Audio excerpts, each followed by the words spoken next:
Hello बच्चों। तो अब हम लोगों का जो चैप्टर है वो क्या है, दो चर वाले रैखिक युक्त समीकरण। इस सीरीज में हम लोग क्या कर रहे हैं, बोर्ड पेपर में जितने टाइप के सवाल पूछे गए हैं उन सभी को हम लोग यहाँ पे सॉल्व कर रहे हैं। तो उससे अपने को ये आइडिया लग रहा है कि अपनी इस बोर्ड पेपर में किस प्रकार के सवाल पूछे जाएंगे। ठीक है, तो अब चैप्टर के नाम को देखते हैं। दो चर वाले रैखिक युग्म समीकरण है। चैप्टर का नाम क्या है, दो चर वाले रैखिक युग्म समीकरण। अब देखो, दो चर होगा यहां पर x और y, रैखिक युग्म समीकरण। तो रैखिक समीकरण क्या होता है, एक ऐसा समीकरण जिसमें चर की घात एक होती है, उसको बोलते हैं रैखिक समीकरण। आप द्विघात समीकरण पढ़े हो तो वहां पे चर की घात दो होती है, यहां पे चर की घात कितनी होती है, एक। युग्म मतलब दो, समीकरण जानते हो मतलब दो समीकरण होंगे और दोनों समीकरण रैखिक होंगे और चर कितना होगा उसमें, उन समीकरणों में दो चर होगा। तो इसका अगर हम व्यापक समीकरण देखें तो वो होता है ax plus B Y plus C बराबर 0। ये है रैखिक समीकरण का व्यापक मानक समीकरण। अब देखो यहाँ पर एक चर x है, दूसरा y है, ठीक है, और इसकी घात एक, इसकी घात एक, घात एक ही तो है, चर की घात एक, तो इसको हम लोग बोल देते हैं रैखिक समीकरण है।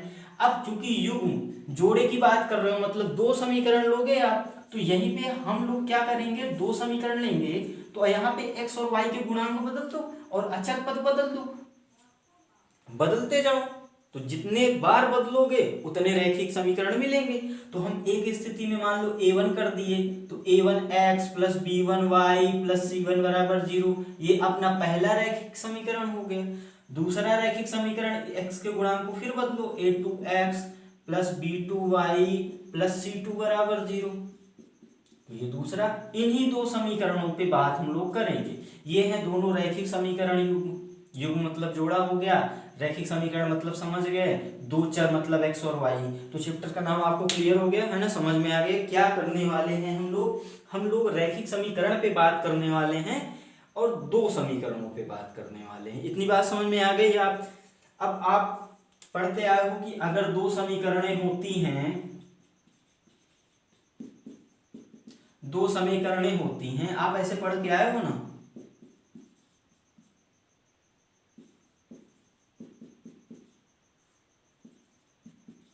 तो उन दोनों समीकरणों को हल करना सीखे हो आप। दोनों समीकरणों को हल करते हो आप। हल करने का मतलब क्या होता है, इन दोनों समीकरणों को हल करने का मतलब क्या है, एक्स और वाई का वैल्यू निकालना है। ये जो चर हैं एक्स और वाई, इन्हीं का वैल्यू निकालना। वैल्यू निकालना मतलब समीकरणों का हल करना। इतनी बात समझ में आ गई। तो अब यहाँ भी हम लोग क्या करने वाले हैं, इन समीकरणों को हल ही करने वाले हैं। अपना मेन काम क्या होगा, इन समीकरणों को हल ही करना होगा। हम घूम फिर के हर एक सवाल में इन समीकरणों को हल ही कर रहे होंगे। बात समझ में आ गई। तो इन समीकरणों को हल करना आप जानते हो, इसलिए कोई चैप्टर ये कठिन नहीं है, बचपन से आप इसको पढ़ते आए हो। तो ये समझना चाहो, जो भी लिखना चाहो लिख लो। आगे चले। तो अब इस चैप्टर में जो क्वेश्चंस पूछे गए हैं उसको हमने चार टाइप में बांट दिया है। ठीक है, चार टाइप में हम टाइप 1, टाइप 2, टाइप 3, टाइप 4 में पूरे चैप्टर को निपटा देंगे। आप उसको वैसे ही याद रखो तो आपको याद रखने में भी आसानी होगी। तो टाइप 1 की अगर हम बात करें तो टाइप 1 में हम लोग हल की प्रकृति को देखने वाले हैं। अभी हल हमने बताया, दोनों समीकरणों को हल करके जो x और y का वैल्यू है वही समीकरण को हल करना कहलाता है। तो हम लोग हल की प्रकृति के बारे में कमेंट करेंगे।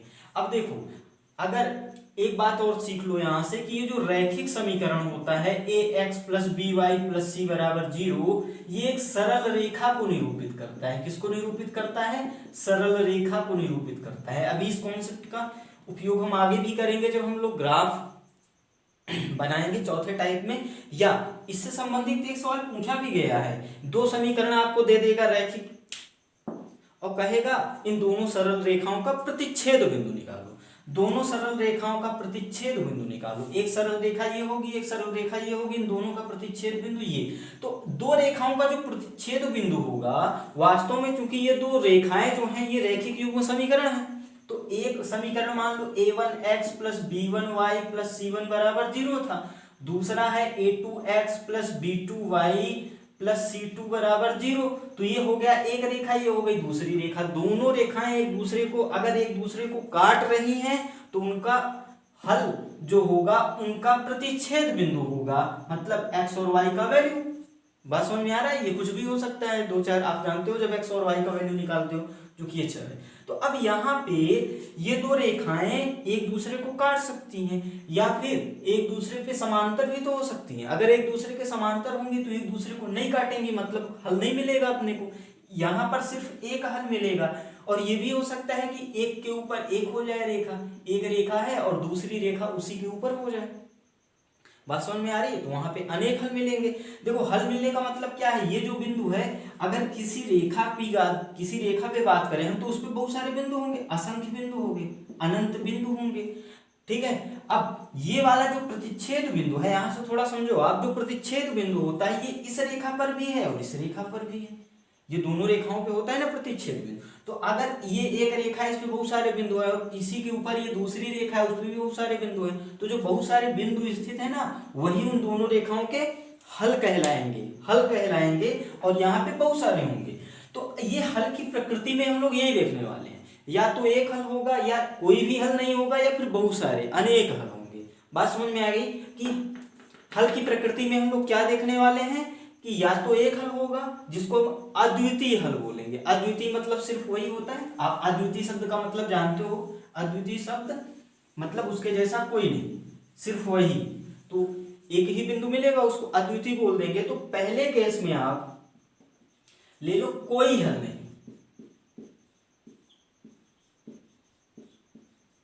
हल की प्रकृति ही हम देख रहे हैं। इस पे तीन कैटेगरी हमने बताई आपको, या तो कोई हल नहीं होगा या एक हल होगा या फिर अनेक हल होंगे।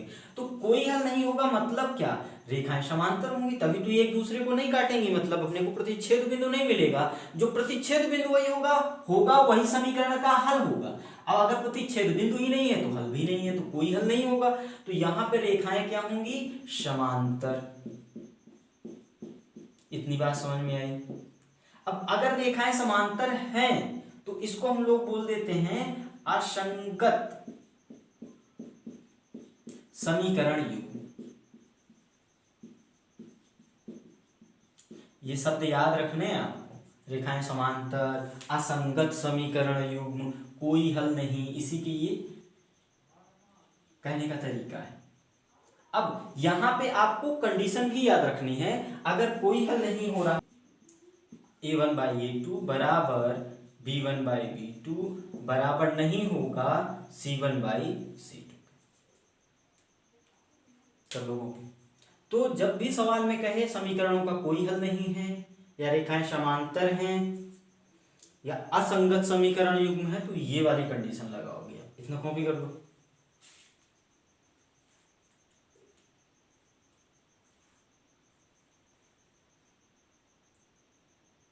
कर लिए, हटा दे। ये ए टाइप था। अब बी टाइप में हम लोग देखेंगे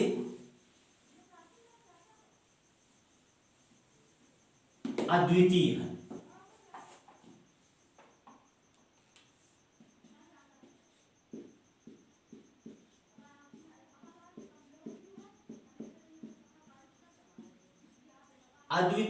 अद्वितीय हल होने का मतलब रेखाएं एक दूसरे को काटेंगी, मतलब रेखाएं असमांतर होंगी तभी तो काटेंगी। आप जानते हो रेखाएं कैसी होंगी, असमांतर।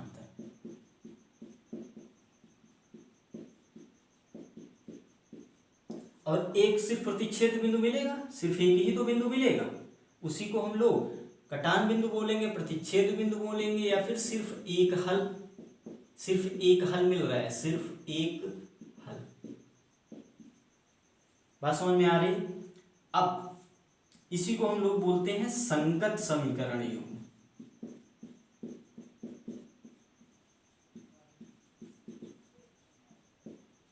आप याद कर लो, संगत और असंगत में मिस्टेक नहीं होगी। कैसे कि अगर हल मिल रहा है या तो एक हल मिलेगा या अनेक मिलेगा, एक मिले या अनेक मिले। अगर हल मिल रहा है तो उसको बोलेंगे संगत, और अगर हल नहीं मिल रहा है मतलब कोई हल नहीं मिल रहा है तो बोलेंगे असंगत।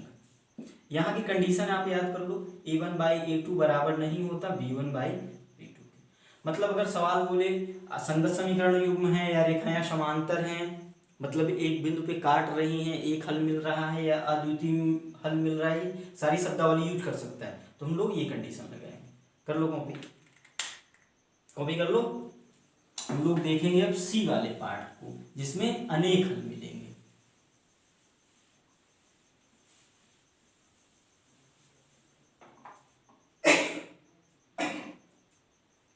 सी वाले पार्ट में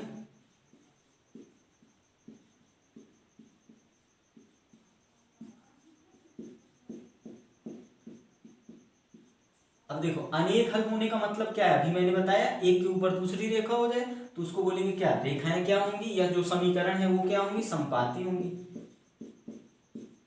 संपाती समीकरण। हमने बता दिया आपको ये रैखिक समीकरण है जो कि रेखा को निरूपित करता है, तो रेखाएं कैसी होंगी, संपाती होंगी। ठीक है, अब इसके लिए कंडीशन याद कर लो, a1 बाई a2 बराबर b1 बाई b2 बराबर c1 बाई c2। इसको क्या बोलेंगे, संगत बोलेंगे कि असंगत बोलेंगे। मैंने क्या कहा, अगर आपको हल मिले, एक मिले या अनेक मिले, तो वो संगत होगा। कॉपी करते रहो। तो ये सारी शब्दावली आपको याद रखना है। तो पहले टाइप में हम इन्हीं तीनों चीजों पे बात करने वाले हैं। इसको कॉपी कर लो, फिर क्वेश्चंस पे आते हैं हम लोग।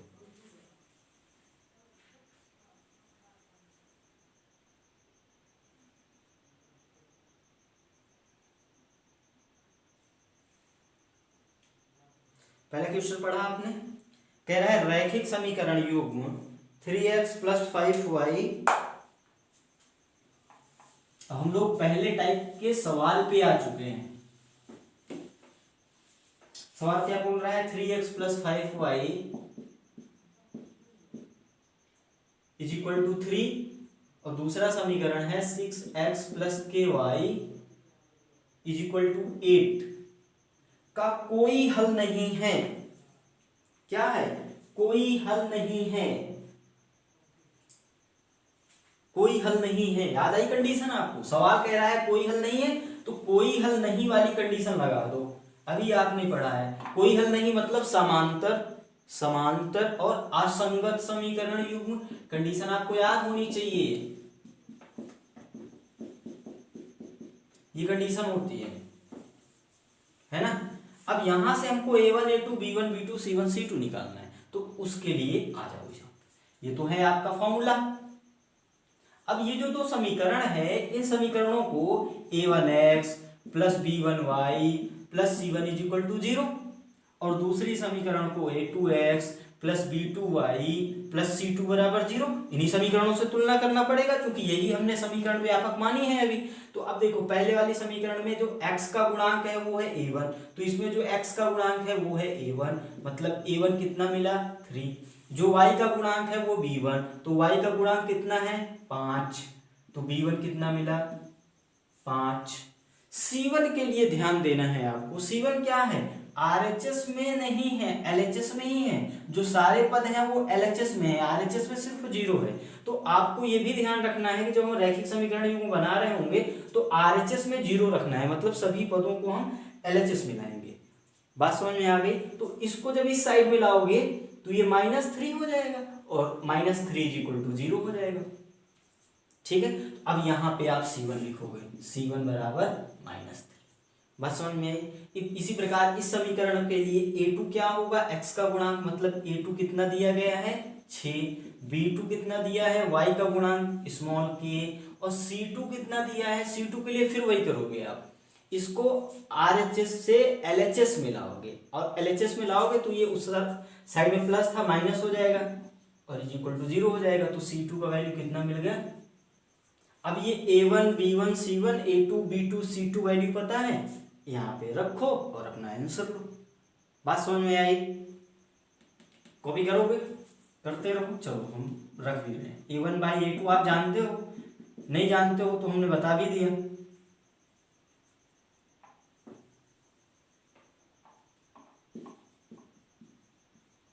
ठीक है, चलो वैल्यू रखो। a1 का वैल्यू कितना है, 3, इसका वैल्यू 6, a2 का, b1 का वैल्यू कितना है, 5, और इसका वैल्यू कितना है k, तो यहाँ से k का वैल्यू निकालो, क्रॉस मल्टीप्लाई करो, ये 1/2 और ये 10 में, k का वैल्यू कितना मिला 10। यही आंसर है अपना। आप कहोगे सर ये बराबर नहीं है C1/C2 पे, इसका यूज कहाँ होगा? अच्छा ठीक है, C1/C2 भी निकालो। ये सवाल क्या, ये कॉन्सेप्ट क्या कह रहा है? कह रहा है कि A1/A2 B1/B2 तो बराबर होगा, लेकिन वो C1/C2 के बराबर नहीं होगा। मतलब A1/A2 C1/C2 के बराबर नहीं होगा, B1/B2 C1/C2 के बराबर नहीं होगा। तो आप A1/A2 कितना निकाले हो? A1/A2 निकाले हो 3/6 मतलब 1/2। इसको कितना निकाला आपने? 1/2। अब आप थोड़ा C1/C2 निकालो। C1 का वैल्यू कितना है? -3। C2 का वैल्यू है कितना? -8 मतलब 3/8। देख 1/2 3/8 के बराबर नहीं है, मतलब अपनी ये कंडीशन सही है। सही फॉर्मूला लगा रहे हैं हम लोग, और ये फॉर्मूला लगा के हमने k का वैल्यू कितना निकाला? 10। कॉपी करो।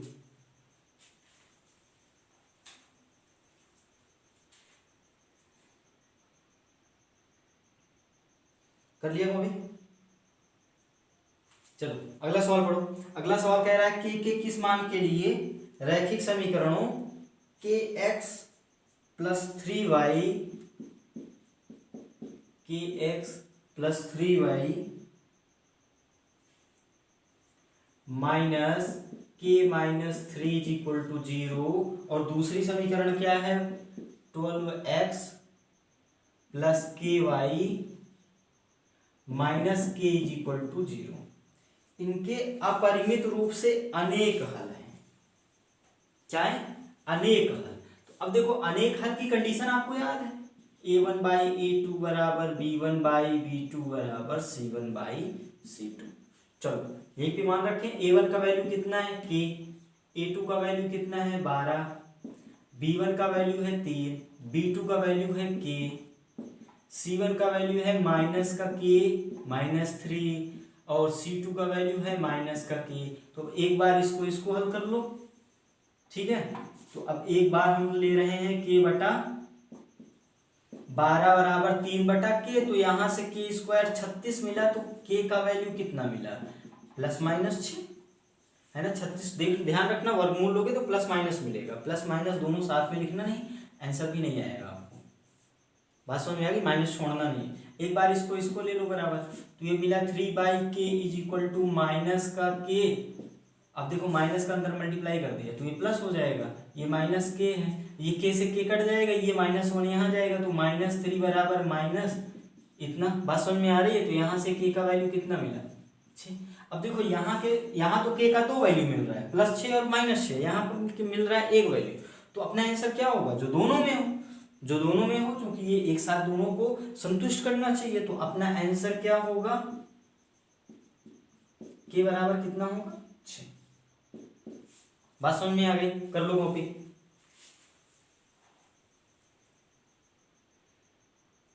अगला सवाल पढ़े।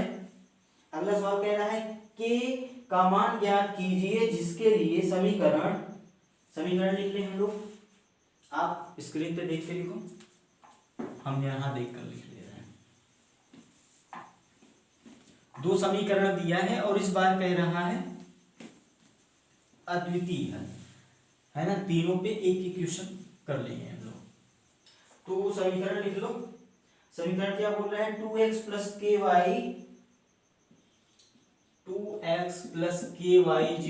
1। दूसरी समीकरण क्या है? 3x - 5y = 7। और सवाल क्या कह रहा है? एक अद्वितीय हल है, तब k का वैल्यू निकालना है आपको। तो अद्वितीय वाले के लिए कंडीशन आपको याद, बस वैल्यू रखो। A1 का वैल्यू 2, A2 का वैल्यू 3, B1 का वैल्यू k। B1 B2 क्या होता है? y का गुणा, और B2 का वैल्यू -5। बात समझ में आई? अब अगर C1 C2 की जरूरत होती है तो C1 का वैल्यू -1 है, C2 का वैल्यू -7, क्योंकि इस साइड में लाएंगे तो माइनस हो जाएगा। सॉल्व कर लो। तो चलो तो ये गुणा करो, तो यहां से k क्या मिलेगा? k ≠ ये 10/3,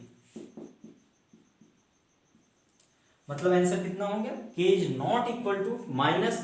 -10/3। लो कॉपी। अगला सवाल पढ़े। अगला सवाल कह रहा है कि अनुपात a1/a2 b1/b2 c1/c2 की तुलना कर ज्ञात कीजिए कि जो समीकरण युग्म है संगत है या असंगत। अभी हमने कहा था आपको याद रखना है ना, संगत और असंगत। संगत कब होगा? अगर हल मिला तो संगत होगा, चाहे एक मिले या फिर अनेक मिले, चाहे अद्वितीय हल हो या फिर अनेक हल हो, तब संगत होगा। और असंगत के लिए कोई हल नहीं होगा। बात समझ में आ गई? तो पहला समीकरण देखो, पहला वाला पार्ट, ए वाला पार्ट देखो। ए वाला पार्ट कह रहा है 3x + 2y = 5, ये है पहला समीकरण। दूसरा समीकरण इसी का है 2x - 3y = 7। अब यहां पे अपने को क्या निकालना है? ये संगत है या नहीं? इतनी बात समझ में आई आपको? तो चलो, संगत या असंगत के लिए हम क्या करेंगे? a1/a2 b1/b2 c1/c2 निकाल लेते हैं और फिर देख लेते हैं संगत और असंगत दोनों केस, क्योंकि तीनों केस देखना पड़ेगा। संगत के 2 केस मिलते हैं जब हल मिलता है, मतलब एक मिलेगा या अनेक मिलेगा। असंगत के लिए एक ही मिलता है। तो हम लोग निकालेंगे क्या? a1/a2 फिर b1/b2 फिर c1/c2। तो a1/a2 निकालो, a1/a2 3/2 मिला, b1/b2 निकालो 2y - 3 मिला, जो कि माइनस का 2/3 हो गया। c1/c2 निकालो -5 -7। अब ध्यान रखना, इस समीकरणों को जब हल करोगे आप तो तुरंत इस 5 को इस साइड में लाओगे। ये ध्यान रखना, ये मिस्टेक नहीं होनी चाहिए। क्लियर है? नहीं तो सवाल गलती हो जाएगी। तो अब देखो, यहां से आपको क्या दिख रहा है? a1/a2 बराबर नहीं है b1/b2 के। ये है 3/2, ये है माइनस का 2/3, ये आपस में बराबर नहीं है। यही कंडीशन तो क्या होती थी असंगत के लिए ना। असंगत मतलब कोई हल नहीं वाली स्थिति के लिए। याद करो। तो पहले वाले पार्ट का आंसर क्या है कि ये असंगत समीकरण युग्म है, मतलब कोई हल नहीं है। कर लो कॉपी।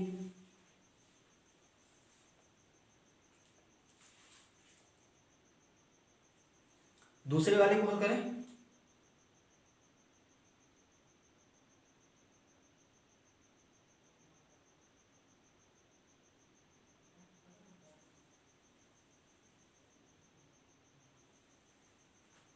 नहीं, यहाँ पे उल्टा बोल दिया ना हमने। ये किसकी कंडीशन थी? ध्यान रखना, गलती हो गई। ये संगत वाली स्थिति है।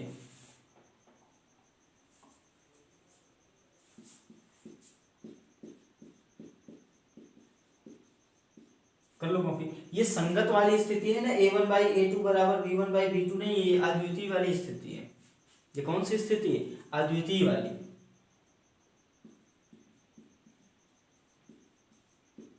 ये अद्वितीय हल वाली स्थिति है, मतलब संगत समीकरण है यहाँ पे।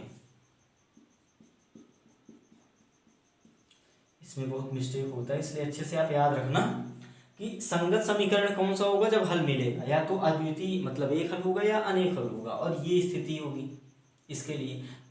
ठीक है? और अनेक वाली स्थिति आपको याद है, यहीं पर ये भी अगर आ जाता, पहले इतना कॉपी कर लो फिर हम बोले। अगर यहाँ पे मान लो संयोग से इतना आ जाता,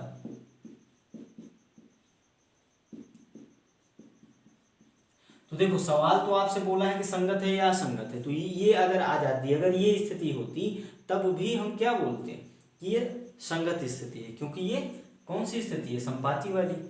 कर लो कॉपी। फिर दूसरे वाले पार्ट में आते हैं।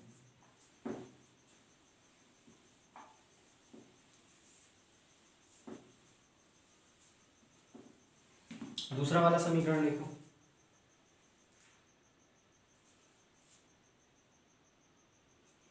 दूसरा समीकरण क्या है?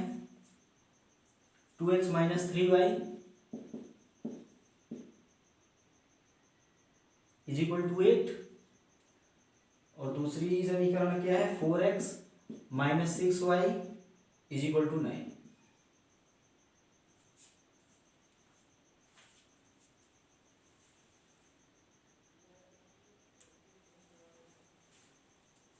चले, अपने को निकालना है a1/a2 b1/b2 c1/c2। तभी तो हम बता पाएंगे कि ये संगत है या असंगत है। a1/a2 निकालो, a1/a2 2/4 1/2।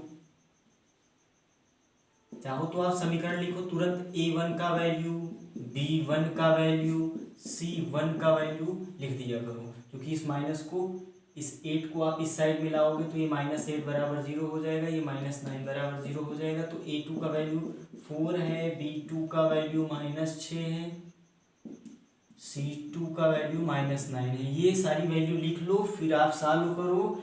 b1/b2 कितना मिलेगा, b1/b2 ये देख लो, ये दोनों बराबर आ रहे हैं। अब यहाँ पे मैटर है, ध्यान रखना, ये दोनों तो बराबर होते हैं कब कब, या तो कोई हल ना हो या फिर अनेक हल हो। c1/c2 वाला चेक करो, वहां से आपको पता चल जाएगा कि अनेक हल है या कोई हल नहीं है। तो c1/c2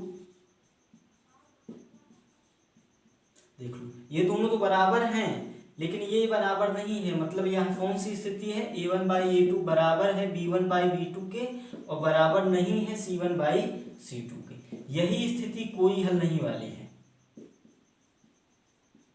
कोई हल नहीं मतलब समांतर वाली स्थिति, ठीक है। अब कोई हल नहीं होगा तो असंगत समीकरण युग्म होगा।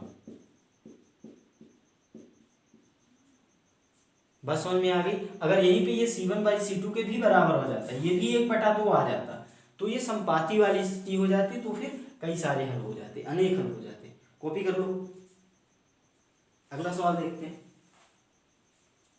तो अब हम लोग पहले वाले टाइप को कंप्लीट कर चुके हैं। पहले वाले टाइप में हम तीनों पे क्वेश्चंस कर चुके हैं, बात समझ में आई। अब हम लोग टाइप 2 पे आ गए हैं। तो पहले थोड़ी सी थ्योरी देख लेते हैं, टाइप 2 पे हम लोग करने क्या वाले हैं, फिर हम लोग क्वेश्चन पे आ जाएंगे।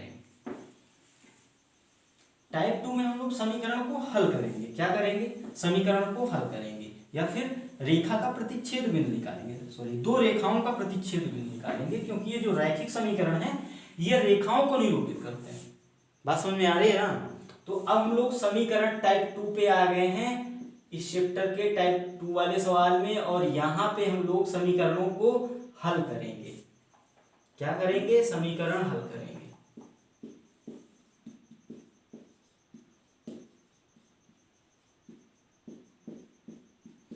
समीकरण हल करेंगे कैसे, या तो प्रतिच्छेद बिंदु निकाल रहे होंगे हम लोग, या तो प्रतिच्छेद बिंदु बोलेगा। किसका प्रतिच्छेद बिंदु, दो रेखाओं का प्रतिच्छेद बिंदु, या तो कहेगा भैया समीकरण को प्रतिस्थापन विधि से हल करो। हल करो प्रतिस्थापन विधि से। जब प्रतिच्छेद बिंदु निकालने को कहेगा तब भी हम समीकरण को हल करेंगे। कहेगा प्रतिस्थापन विधि से हल करो, या फिर कहेगा विलोपन विधि से हल करो। नहीं भी कहेगा तो कोई एक विधि लगा देंगे। तीसरी विधि क्या है, वज्र गुणन विधि। तो दूसरे टाइप में हम लोग क्या करने वाले हैं, सवाल को हल करेंगे। हल करेंगे मतलब समीकरणों को में x और y का वैल्यू निकालेंगे। तो अब कितने टाइप से वो पूछ सकता है, या तो कहेगा दो रेखाओं का समीकरण देकर प्रतिच्छेद बिंदु निकालो, या तो प्रतिस्थापन विधि से हल करो, विलोपन विधि से, या गुणन विधि से। इसको लिख लो आप, फिर हम लोग आ जाते हैं क्वेश्चन पे।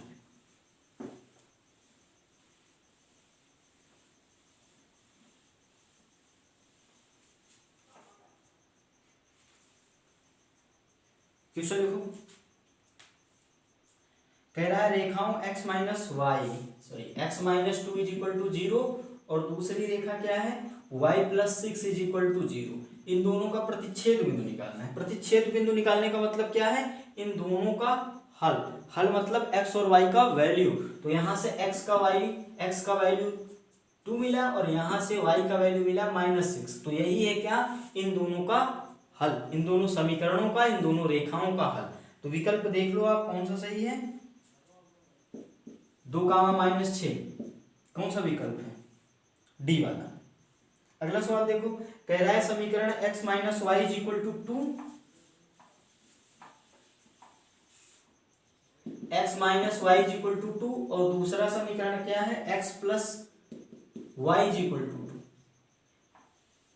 करना क्या है, अपने को हल निकालना है। अब देखो यहाँ पे ये नहीं बोला है कि किस विधि से हल करो, तो आपकी इच्छा जिस विधि से करो, प्रतिस्थापन, विलोपन, वज्र गुणन। यहाँ पे मैं आपको प्रतिस्थापन विधि से बता देता हूँ। प्रतिस्थापन विधि क्या होती है? किसी एक चर का मान दूसरे चर के रूप में निकालते हैं किसी एक समीकरण से, किसी एक चर का मान दूसरे चर के रूप में निकालते हैं और उसका मान अन्य समीकरण में रख देते हैं। मान लो यहां से हम x का वैल्यू निकाले y+2। हमने क्या कहा? किसी एक चर का मान निकालते हैं दूसरे चर के रूप में। हमने x का मान निकाला y के रूप में, फिर ये जो मान निकाले हैं ये दूसरे वाले समीकरण में रख देते हैं। तो प्रतिस्थापन विधि में क्या करते हैं, बात समझ में आ गई आपको? किसी भी एक समीकरण से, हम इस समीकरण से निकाले हैं, आप इस समीकरण से निकाल लो, हम x निकाले हैं, आप y निकाल लो और यहाँ रख दो। तो किसी एक समीकरण से किसी एक चर का मान दूसरे चर के रूप में निकालते हैं और उसको दूसरे समीकरण में रख देते हैं और हल कर लेते हैं। ये विधि प्रतिस्थापन विधि कहलाती है। बात समझ में आ गई? तो यहाँ रखोगे तो x का वैल्यू रखोगे y+2 और ये प्लस y है 2, तो ये हो गया y/2y और ये 2 कट गया। सही लिखा है? समीकरण तो सही थी ना? x - y2, ठीक है। y का वैल्यू 0 आ रहा तो आने तो उसमें गया, ये 2 वो 0, तो y का वैल्यू कितना मिल गया? 0। अब ये y का वैल्यू चाहे समीकरण इसमें चाहे समीकरण इसमें किसी में रख दो और x का वैल्यू, तो इसमें अगर y 0 रखोगे तो x 2 मिलेगा, अगर यहाँ y 0 रखोगे तो यहाँ भी x 2 मिलेगा। बात समझ में आई? तो यही अपना आंसर है। x कितना है 2 और y कितना है 0। आंसर देख लो, x 2 है y 0 है, बी नंबर सही है। तो प्रतिस्थापन विधि आपको याद रखना है, क्या करते हैं? किसी एक समीकरण से किसी एक चर का मान दूसरे चर के रूप में निकालते हैं और उसका मान अन्य समीकरण में रख देते हैं। इससे निकाले हो तो इसमें रख दो, इसका मान लो यहाँ से y का वैल्यू निकालते हैं x के रूप में तो यहाँ रख देते हैं। कर लो कॉपी। अगला सवाल देखो, अगला सवाल कह रहा है, कॉपी कर लिया, x - y = 26 और दूसरा समीकरण क्या दिया है? x - 3y = 0 को हल करो। अब देखो, हमने प्रतिस्थापन विधि आपको बता दी और सवाल अगर पढ़ोगे तो उसमें आपको ये समझ में आ जाएगा कि हमको हल करना है। ये नहीं कहा है कि प्रतिस्थापन से कि विलोपन से, तो आप चाहो तो इसको प्रतिस्थापन विधि से हल कर दो या विलोपन विधि से हल कर दो, ठीक है। हम अब आपको विलोपन विधि सिखाएंगे। प्रतिस्थापन विधि आपने सीख ली, अब हम लोग विलोपन विधि की बात करेंगे। तो विलोपन विधि में क्या करते हैं? किसी एक चर के गुणांक को बराबर करते हैं। क्या करते हैं? किसी एक चर के गुणांक को, किसी एक चर के गुणांक को बराबर करते हैं।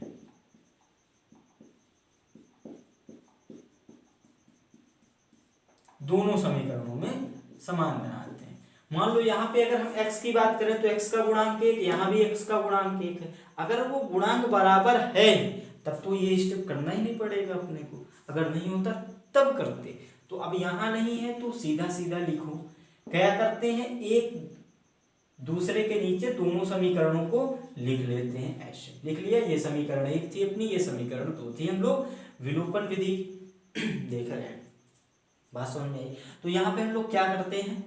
हम लोग एक समीकरण के नीचे दूसरे लिख लेते हैं, फिर क्या करते हैं? किसी एक चर के गुणांक को बराबर करते हैं। यहाँ y संयुक्त x का गुणांक दोनों में बराबर है, इसलिए हमको ये बराबर करने की जरूरत नहीं है। अगर बराबर नहीं होता, अभी हम अगला एग्जाम्पल लेंगे उसमें बराबर नहीं होगा तो बराबर करेंगे, ठीक है। फिर क्या करते हैं? समीकरण को जोड़ते हैं या घटाते हैं। फिर समीकरण को क्या करेंगे हम लोग? जोड़ेंगे या फिर घटाएंगे, जोड़ेंगे या घटाएंगे। ये सब क्यों कर रहे हैं? क्योंकि अपने को हल करना है समीकरण को, x और y का वैल्यू निकालना है। तो अब देखो, जोड़ना है या घटाना है वो सवाल, वो जो समीकरण है वो देखकर आपको पता चलेगा। आप चाहते क्या हो? गुणांक को बराबर क्यों किया था आपने? क्योंकि वो चर निपट जाए, वो चर कैंसिल हो जाए। बात समझ में आ रही है? यहाँ पे आपका मकसद क्या है? जिस चर के गुणांक को आप बराबर कर रहे हो, मतलब उस चर को आप काटना चाहते हो, हटाना चाहते हो समीकरणों से। तो यहाँ पे बराबर है, अब ये दोनों कब हटेंगे? ये प्लस है, ये माइनस हो जाएगा, तभी तो हटेगा। 1 + 1 - 0 हो जाएगा। तो यहाँ पे ये माइनस होना चाहिए तो घटा दो। क्या करेंगे हम लोग? घटाएंगे। घटाया क्यों? क्योंकि ये प्लस था, ये माइनस होगा तभी तो। घटाने से आप जानते हो नीचे वाले के चिन्ह बदल जाएंगे, तो ये प्लस हो जाएगा। अभी जीरो के साथ माइनस लिखो, प्लस लिखो, एक ही बात। तो ये माइनस प्लस कैंसिल हो गया, ये माइनस ये प्लस। अब ये घटेगा तो ये 2y आएगा प्लस का, और ये इधर आएगा 26। तो यहाँ से y का वैल्यू मिला आपको 13। अब ये y का वैल्यू आप समीकरण 1 में या समीकरण 2 में, जहां आपकी इच्छा हो किसी भी एक समीकरण में रख के y का वैल्यू रखोगे तो x का वैल्यू मिल जाएगा। इसमें अगर रखोगे तो x minus 13 is equal to 26। तो यहाँ से x का वैल्यू कितना मिला? 39। आप यहाँ रखोगे तो यहाँ भी x का वैल्यू 39 ही मिलेगा, क्योंकि यहाँ पे 3 इंटू वाई मतलब 13, ये 39, ये माइनस उधर जाएगा प्लस को 39। बात समझ में आई? तो विलोपन विधि में हम लोग क्या करते हैं, एक चर को आपको हटाना है, एक चर को कैंसिल करना है। इसके लिए क्या करते हैं हम लोग, गुणांक को, उस चर के गुणांक को दोनों समीकरणों में बराबर करते हैं। उसके लिए किसी भी संख्या से गुणा या भाग कर सकते हैं। अभी अगला एग्जांपल हम लेंगे, फिर उसके बाद समीकरणों को जोड़ते हैं या घटाते हैं, इस हिसाब से देख करके कि भैया वो वाला चर कट जाए। कर लो कॉपी, फिर हम लोग चलते हैं अगले सवाल पे। अगला सवाल देखें।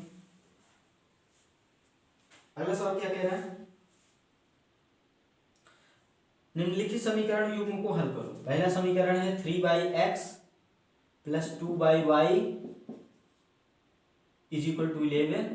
दूसरा समीकरण क्या है, 4/x minus 5/y is equal to 7। ये दो समीकरण हैं। अब इन समीकरणों को अपने को हल करना है। मैं फिर से वही बोल रहा हूं कि आपको यहाँ पे भी कुछ बोला नहीं है कि किस विधि से हल करना है, इसलिए आप चाहो तो प्रतिस्थापन विधि उपयोग में ले सकते हो। यहाँ से x का वैल्यू निकालो y के रूप में और यहाँ पे रख दो, ठीक है, जो कैलकुलेशन आपको आसान पड़े। हम यहाँ पे आपको सिखा रहे हैं कौन सी विधि, विलोपन विधि। तो विलोपन विधि में हमने क्या बताया आपको कि किसी एक चर के गुणांक को बराबर करते हैं ताकि वो कट जाए। अब देखो यहाँ पर है 3/x, यहाँ पे है 4/x। तो अगर इसमें हम 4 का गुणा कर दें और इसमें अगर हम 3 का गुणा कर दें तो 3 चौक 12, 4 3 12 हो जाएगा। तो हमने कहा ना गुणांक को बराबर करते हैं, उसके लिए किसी भी संख्या से गुणा या भाग करते हैं। तो यहाँ पे गुणा करने से काम बन रहे हैं इसलिए गुणा करेंगे, कभी भाग देने से काम बनेगा तो भाग दे देंगे। बात समझ में आ रही है? तो यहाँ पे अगर इसको हम समीकरण 1 बोल दें, इसको हम समीकरण 2 बोल दें, तो हम क्या कहेंगे, समीकरण 1 में 4 से गुणा किया हमने और समीकरण 2 में हमने 3 से गुणा किया। क्यों किया? ताकि ये दोनों पद बराबर हो जाएं, और बराबर हो जाएगा फिर हम जोड़ देंगे या घटा देंगे, वो कैंसिल हो जाएगा, तो एक ही चर मिलेगा, उसको सॉल्व कर लेंगे। तो अब यहाँ हमने 4 का गुणा किया तो ये मिल गया 12/x। ध्यान रखना जिस संख्या से गुणा करेंगे पूरे पद में करेंगे, और ये आपको लिखना भी है समीकरण 1 में 4 से गुणा करने पर। मैं सीधा लिख रहा हूँ, आपको लिखना है समीकरण 1 में 4 से गुणा करने पर। तो 4 3 12, ये 4 दूना 8 और ये हो गया 44। इसको समीकरण मान लो आप 3, और इसमें आप 3 से गुणा करोगे तो ये हो जाएगा 12/x, 3 × 5 = 15 और 3 × 7 = 21। ठीक है, अब हमने क्या कहा कि समीकरण दोनों को एक दूसरे के नीचे लिख दो, एक के नीचे दूसरे। तो ये समीकरण 3 लिखा ही है आपने, इसके नीचे चौथी को भी लिख दो, इसके नीचे लिख दे चौथी। ये है 12/x 15/y बराबर 21। ये x थोड़ा अच्छे से बना दो। ये समीकरण 4 है। अब देखो यहाँ पे, अब आप बताओ कि जोड़ना पड़ेगा कि घटाना पड़ेगा। ये है प्लस, ये अगर माइनस होगा तभी तो घटेगा, तभी तो ये वाला पद हटेगा। तो घटा दो, और घटाने पे चिन्ह क्या होता है, बदल जाता है। ये माइनस से प्लस हो जाएगा, ये प्लस था माइनस हो गया, ये प्लस से माइनस हो जाएगा। बात समझ में आई? तो ये प्लस माइनस 0 हो गया। अब इसमें से इसको जोड़ना पड़ेगा ना, ये प्लस और ये भी प्लस हो गया, तो ये हो गया 8/y प्लस 15/y बराबर, ये 44 था और ये माइनस का हो जाएगा 21। क्लियर है? इसके आगे यहाँ पे लिखें तो अभी ये लासा लोगे y ही आएगा तो 23 हो जाएगा। ये 8 5 13 होता है ना, तो 23/y बराबर, ये घटा दो तो ये कितना मिला, ये मिला 3 और ये मिला 2, ये भी 23 मिला। तो y का वैल्यू कितना मिला 1। अब इस y का वैल्यू आप कहीं भी रख दो, समीकरण 4 में 3 में 1 में 2 में कहीं भी रख दो, वहां से x का वैल्यू निकाल लो। तो हम कहाँ रख दे रहे हैं, मान लो समीकरण 1 में रख रहे हैं हम लोग। तो समीकरण 1 से हम क्या कर रहे हैं, 3/x 2/y है ना, y का वैल्यू 1 रखा इज इक्वल टू 11।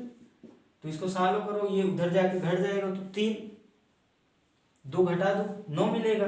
तो 3/x इज इक्वल टू 9। तो x कितना मिला, ये यहाँ गया, ये यहाँ गया, 1/3। तो x का वैल्यू कितना मिला 1/3, y का वैल्यू 1 मिला। कर लो कॉपी। तो हम लोग कौन सी विधि से हल कर रहे थे अभी, विलोपन विधि। तो विलोपन विधि में हमने क्या बताया आपको कि आप किसी एक चर के गुणांक को बराबर करो, फिर जोड़ना है या घटाना है वहां से देख लो। हम जोड़ते या घटाते क्यों है, क्योंकि वो वाला चर कैंसिल हो जाएगा तो सिर्फ एक चर मिलेगा, तो उसको हल करके उस चर का मान मिल जाएगा, और फिर उस चर को किसी भी एक समीकरण में रख के हम लोग दूसरे चर का मान निकाल लेंगे। कर लो कॉपी, अगला सवाल पढ़ो।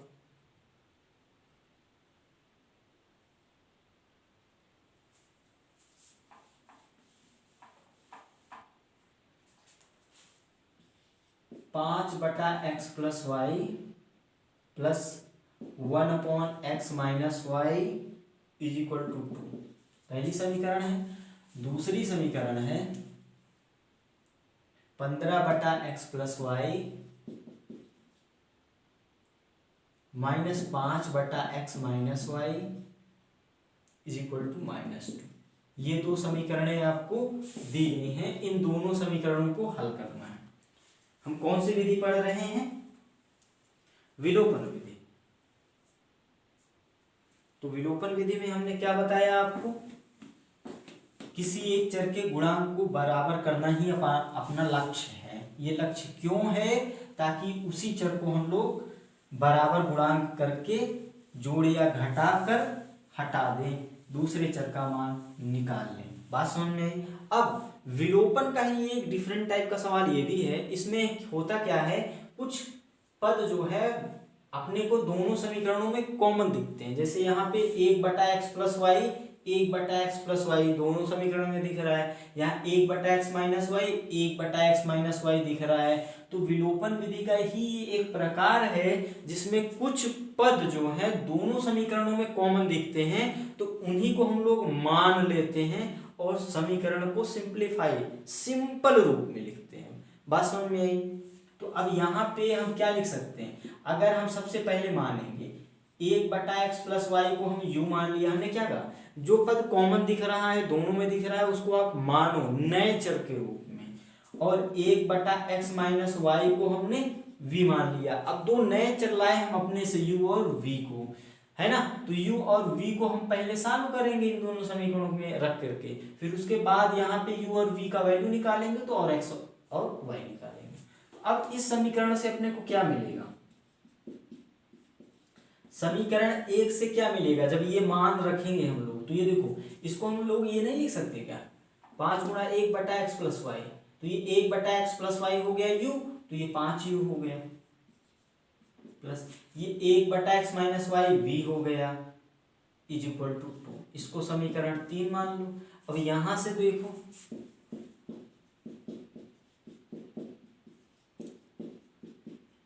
ये मिले 15 तो ये 15u हो जाएगा, ये 5v हो जाएगा, ये बराबर -2। इसको समीकरण 4 मान लो।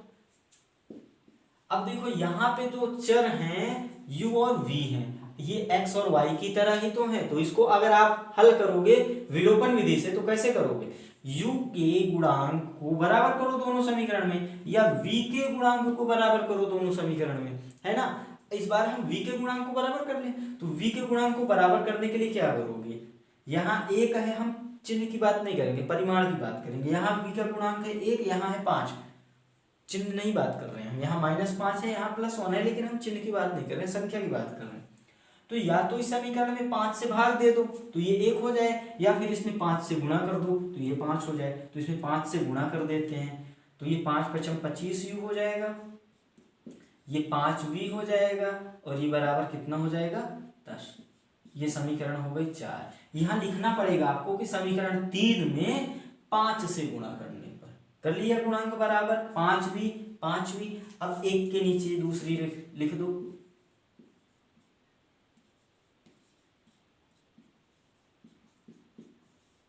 फिर आपको जोड़ना है कि घटाना है। यहाँ देखो अब ये प्लस है ये माइनस है, ये ऑटोमेटिक कट रहा है ना, प्लस माइनस, एक संख्या प्लस की एक संख्या माइनस की, दोनों बराबर है तो जीरो हो जाएगा। तो इसका चिन्ह नहीं बदलना चाहिए, नीचे वाले का चिन्ह नहीं बदलेगा। तो नीचे वाले का चिन्ह कब नहीं बदलता? जोड़ने पे नहीं बदलता। तो यहाँ पे दोनों समीकरण को क्या करो आप, जोड़ दो। तो जोड़ोगे तो ये भी जुड़ेगा, ये भी जुड़ेगा, ये भी जुड़ेगा। तो ये 25 कितना हो गया, 40 u, ये तो कट गया। और ये जुड़ेगा तो प्लस का 10 और माइनस का 2, प्लस का 8 बचेगा। तो यहां से u का वैल्यू कितना मिला, 8/40, 8×5 मतलब 1/5। इतना लिख लो, मैं देख लूं बोर्ड के बाहर तो नहीं जा रहा हूं, नहीं सही है। अब u का वैल्यू अपने को मिल गया 1/5। अब u का वैल्यू इस समीकरण में रखो या फिर इस समीकरण में रखो या इस समीकरण में रखो, तो v का वैल्यू निकाल लो। तो समीकरण 2-4 में ही रख देते हैं हम लोग। एक मिनट, ये 4 हो गई थी तो ये 5वीं समीकरण है और ये 4थी समीकरण है, ठीक है। तो समीकरण 4 में ही हम लोग क्या करते हैं, u का वैल्यू रख देते हैं। तो ये हो जाएगा 15 गुणा u का वैल्यू 1/5 -5v बराबर -2। थोड़ा फास्ट चल रहे हैं, आपको पता है ना। ये 3 मिल जाएगा, 3 - 5v बराबर -2। तो ये उधर जाएगा, ये उधर जाएगा, तो v का वैल्यू 1 बचा। देखो ये इधर आएगा तो प्लस हो जाएगा, 5 हो जाएगा, और ये बटा में 5 चला जाएगा, तो v का वैल्यू 1 मिल गया। v का वैल्यू आपने निकाल लिया, u का वैल्यू निकाल लिया। अब यहाँ पे रख दो और सॉल्व कर लो, तो x और y का वैल्यू मिल जाए। इतना कॉपी कर लो, फिर हटाते हैं। कर ले कॉपी। u का वैल्यू 1/5 है और v का वैल्यू है 1। आ जाओ, अब नीचे लिखोगे आप, यहां से फिर शुरू करोगे। अतः इतना आपको पता है, तो 1/x + y = u का वैल्यू 1/5 रखो, रख दिया। सॉल्व करो, तिरिया गुणा करो, तो 5 = x + y मिला। चलो x + y = 5 लिख देते हैं सीधा सीधा। अब ये जो भी समीकरण हो 5, 6 है ना, ये 4 थे तो 5, यार देख लेना आप जो भी समीकरण हो लो। अब यहां भी आप रखो, तो 1/x - y = 1 मिला, तो यहां से x - y = 1 मिला। अब इन दोनों समीकरणों को हल करोगे तो वहां से x और y का वैल्यू मिलेगा। फिर चाहे आप प्रतिस्थापन से इनको हल कर लो या विलोपन से हल कर लो। विलोपन से देखो गुणांक बराबर है ना, तो कुछ ज्यादा करना ही नहीं है। x - y = 1 था, ये समीकरण 8 थी। अब क्या करोगे, x इसको जोड़ दो चाहे घटाओगे, जोड़ोगे तो ये कटेगा, घटाओगे तो ये कटेगा। जोड़ दो आप, जोड़ोगे तो ये कट जाएगा, यहाँ से 2x मिलेगा, तो 2x ये भी जुड़ जाएगा 6, तो x का वैल्यू कितना मिला, 3। अब इस x का वैल्यू यहाँ पे रख दो आप, तो y का वैल्यू कितना मिल जाएगा, x का वैल्यू यहाँ पे कितना रखोगे आप, 3, तो y मिल जाएगा 2। यही अपना आंसर। कर लो कॉपी, ज्यादा फास्ट तो नहीं है। x का वैल्यू मिला 3, y का वैल्यू मिला 2। अगला सवाल देखो, कह रहा है निम्नलिखित रैखिक समीकरण युग में किसका अद्वितीय हल है, अद्वितीय हल है या फिर अपरिमित है। अद्वितीय हल की स्थिति में उसे वज्र गुणन विधि से हल करना है आपको।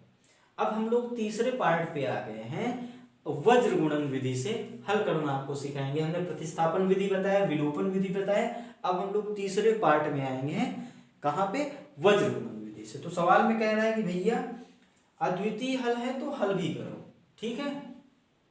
तो अब देखते हैं हम लोग,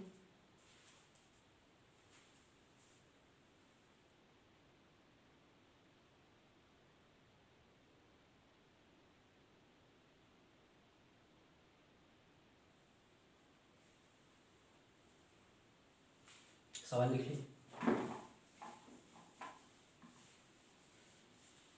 सवाल लिख के सॉल्व करते रहो। अद्वितीय वाली स्थिति चेक करो, क्या अद्वितीय है।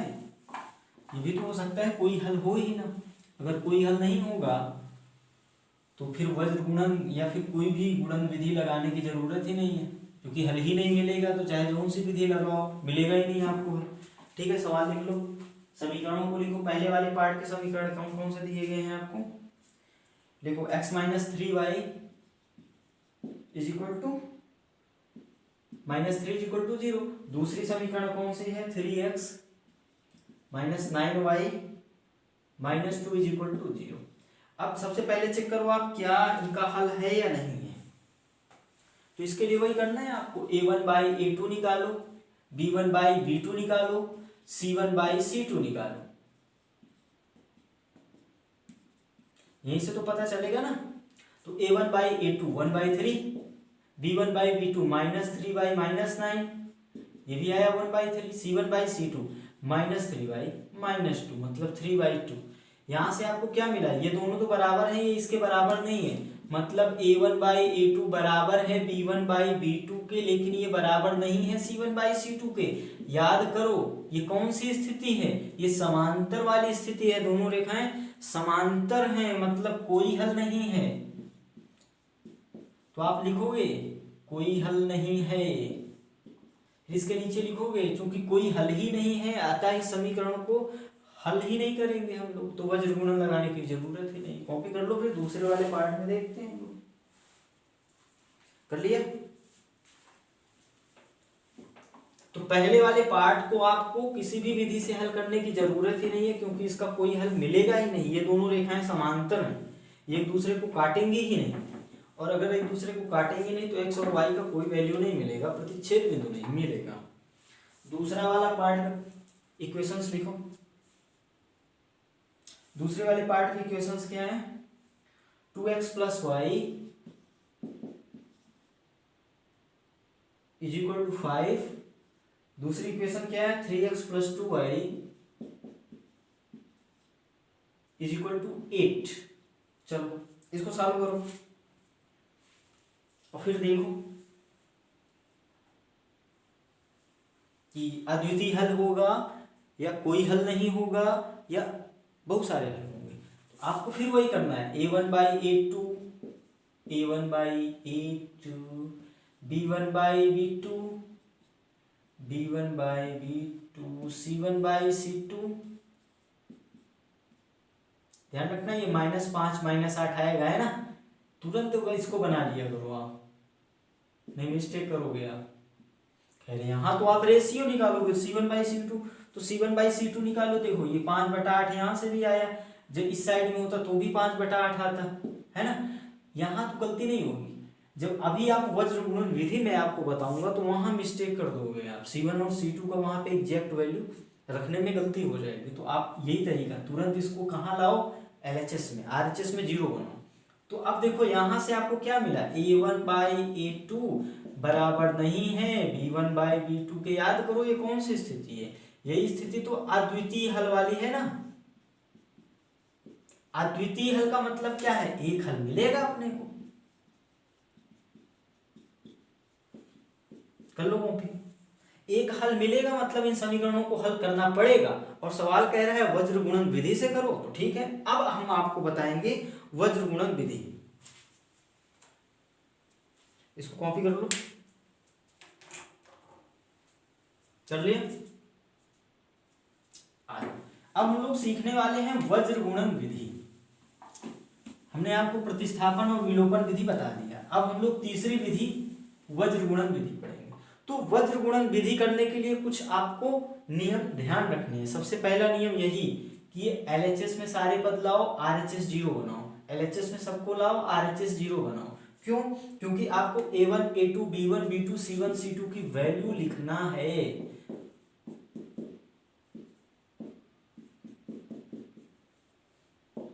a2 कितना है 3, b2 कितना है 2, c2 कितना है -8। सबसे पहला हम ये काम करेंगे, हम वज्र गुणन विधि पढ़ना शुरू कर चुके हैं। फिर क्या करो आप, x लिखो, यहाँ पे कुछ दूरी पर y लिखो, कुछ दूरी पर अभी लिखना मत, देखो। फिर आप यहाँ पे लिखो b1 b2। अभी आपको ये फिल इन द ब्लैंक्स वाले क्वेश्चन याद आ रहे हैं ना, ये खाली जगह भरने वाला।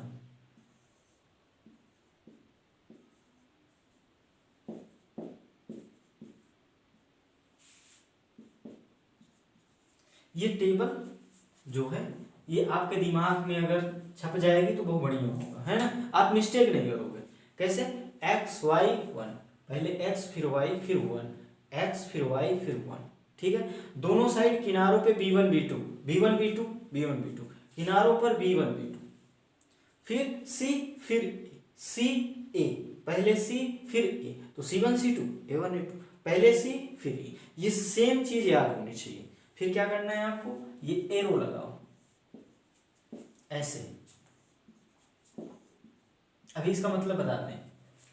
इसका इसमें गुणा करना है, फिर माइनस इसका इसमें गुणा करना है, फिर इसका इसमें गुणा करना है, माइनस इसका इसमें गुणा करना है, इसका इसमें गुणा करना है, माइनस इसका इसमें गुणा करना है।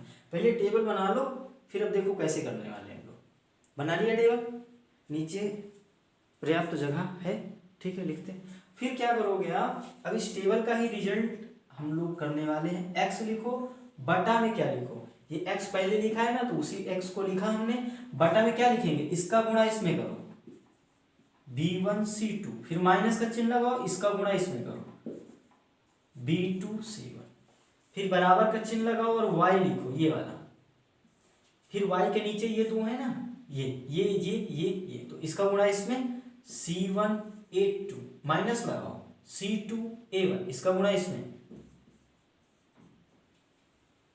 फिर बराबर 1 लिखो, फिर बटा ये वाला 1 और बटा। अब क्या करोगे आप, इसका गुणा इसमें, फिर माइनस का चिन्ह, इसका गुणा इसमें,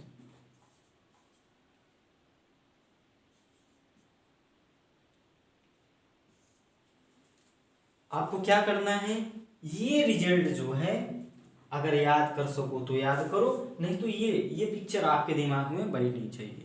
अगर ये पिक्चर आपके दिमाग में बनी है तो ये रिजल्ट आप अपने से लिख लोगे। इस रिजल्ट को लिखने में आप गलती कर सकते हो, इसलिए आप ये पिक्चर दिमाग में बिठा लो। तो पिक्चर कैसे बनाते हैं, एक्स वाई मैं कैसे याद रखता हूँ वैसे आप याद रखो, पहले एक्स फिर वाई फिर 1, फिर दोनों साइड में b1 b2, फिर c a, पहले c फिर a, c a, दोनों साइड में b1 b2, फिर x है तो x के लिए जो 4 मिलेंगे, इसका गुणा इसमें 3, इसका गुणा इसमें, फिर माइनस लगा के इसका गुणा इसमें, फिर y के लिए इसका गुणा इसमें, फिर माइनस लगा के इसका गुणा इसमें, फिर 1 के लिए इसका गुणा इसमें, माइनस लगा के इसका गुणा इसमें। चाहे ये याद रखो चाहे ये याद रखो, इतना कॉपी कर लो। कॉपी कर लिया। अब हम लोग यहाँ पे b1 b2 ये जो भी वैल्यू है ये इस समीकरणों से रखेंगे और रखने के बाद इनको हल करेंगे। उसके लिए पहले ये आप लिख लो, फिर इसको हटा देते हैं, अपने को चाहिए थोड़ी सी जगह है ना, इसलिए अब इस वाले को हटा देते हैं। आप जब पेपर में सॉल्व करोगे, आपका लिखित पेपर होता है, बोर्ड का सब्जेक्टिव पेपर होता है, तो आप इसको भी बनाना है ना। ऐसा नहीं कि ये रफ कार्य है, रफ कार्य कुछ भी नहीं होता, सब जो भी करना है आपको सामने करो कॉपी पे। चलो अब इस लाइन पे हम लोग इसके नीचे आप लिखना। अब ये हुआ x बटा b1 का वैल्यू देखो वहां से जल्दी से 1, b2 का c2 कितना है -8, ये माइनस चिन्ह है, फिर b2 का वैल्यू है 2 गुणे c1 का वैल्यू -5 बराबर चिन्ह, फिर y लिखो बटा में c1 का वैल्यू -5, a2 का वैल्यू 3, a2 का वैल्यू कितना है 3, माइनस c2 -8 a1 तो 1/, a1 का वैल्यू 2, b2 का वैल्यू 2 माइनस a2 का वैल्यू 3 और b1 का वैल्यू 1। अब इसको सम करो, ये है x, ये कितना मिला -8 और ये माइनस +10 तो प्लस का 2 मिला, y ये -15 और ये माइनस +16, -15 + 16 1 मिला, और ये 1/4 -3 1। इसको फिर अब इसको हटा दे, कॉपी कर लिए हो ना, पॉज करके कॉपी कर लिया करो।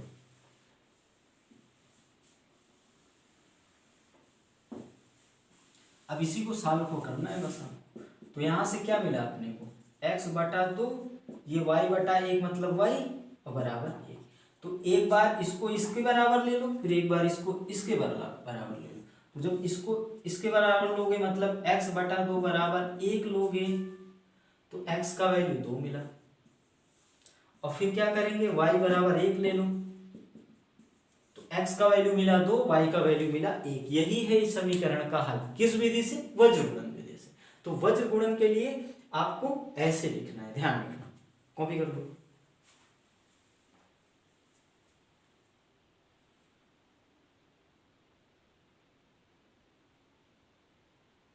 कर लिया कॉपी? आपकी प्रैक्टिस के लिए एक सवाल और कर लो बस, वज्र गुणन से है, बस आपकी प्रैक्टिस के लिए है, बाकी आप मेथड समझ गए कैसे करते हैं। इक्वेशन क्या है? 2x plus Y is equal to 5। दूसरी इक्वेशन क्या है? 3x plus 2y is equal to 8।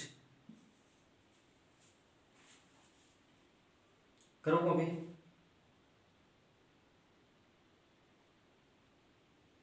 ये पुरानी वाली इस सवाल, ये देख लो, ये रिपीटेड सवाल हो गया ना, बोर्ड का पेपर है, रिपीट सवाल करता है। ये वाला जो है पिछले वाले का ही तो पार्ट था, ये अभी यही तो किए हैं हम लोग। तो यहाँ पे आप a1 का वैल्यू 2 है, b1 का वैल्यू 1 है, c1 का वैल्यू -5, इसको इस साइड में ले जाएंगे ना तो -5 बराबर 0 हो जाएगा।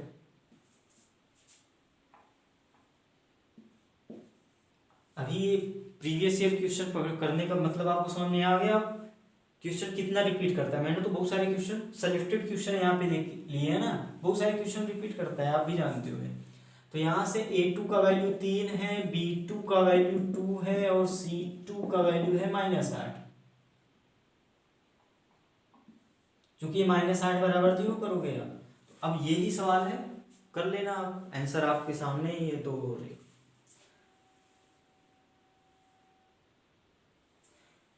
तो अब हम लोग टाइप 2 को कर चुके हैं कंप्लीट। टाइप 1 में हमने देखा क्या? समीकरणों के हल की प्रकृति, या तो समीकरण का कोई हल नहीं होगा, या एक हल होगा जिसको हम अद्वितीय हल बोलेंगे, या फिर अनेक हल होगा। बात समझ में आई?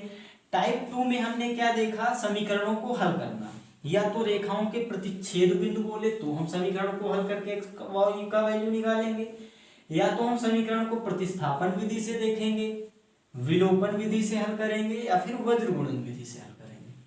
अब हम लोग टाइप 3 पे आ चुके हैं। टाइप 3 में हम लोग देखने वाले हैं, टाइप 3 में अब हम लोग समीकरण बनाएंगे, रैखिक समीकरण बनाएंगे, रैखिक समीकरण युग्म बनाएंगे और फिर हल करेंगे।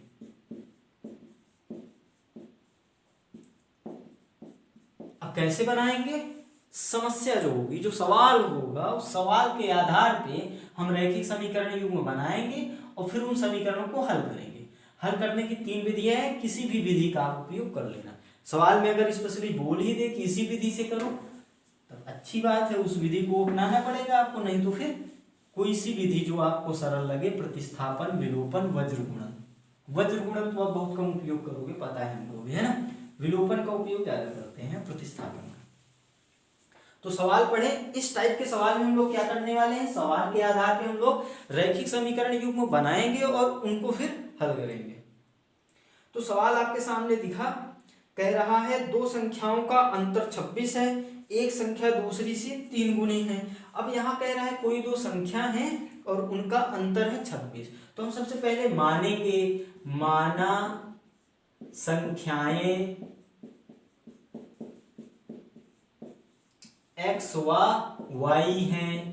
अब देखो दो संख्या हैं और सवाल में कह रहा है दोनों का अंतर, अंतर मतलब घटाना, एक संख्या बड़ी होगी दूसरी छोटी होगी तभी तो घटेगा। मतलब यहाँ आपको ये भी बताना पड़ेगा कि कौन सी संख्या बड़ी मानी है आपने, कौन सी छोटी मानी है। मैंने x को मान लिया बड़ा, आप चाहो तो y को बड़ा मान लेना, ठीक है। फिर प्रश्न क्या कह रहा है? प्रश्नानुसार आपको ऐसे ही लिखना है, सबसे पहले संख्या मानो, फिर ये बताओ बड़ी है कौन सी, फिर प्रश्नानुसार कह रहा है अंतर। अब अंतर है मतलब घटाना है, तो बड़ी में से छोटी को ही तो घटाओगे। अंतर कितना है? 26। इसको समीकरण है, देखो हमने बना लिया समीकरण।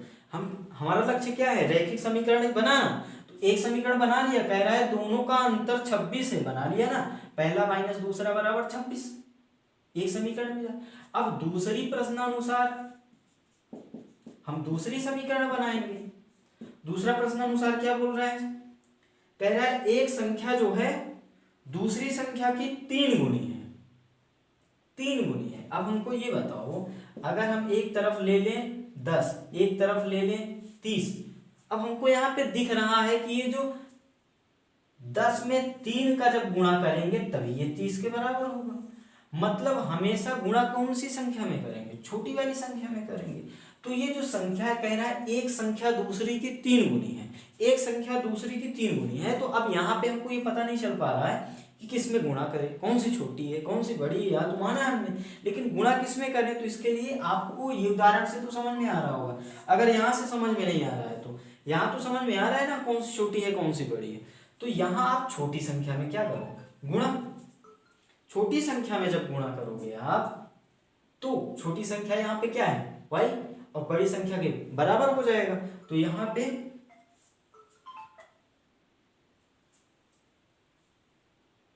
बड़ी संख्या के बराबर हो जाएगा जब छोटी संख्या में 3 का गुणा करेंगे हम लोग।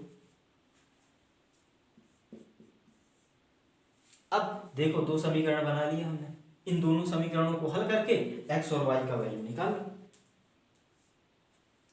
क्लियर है?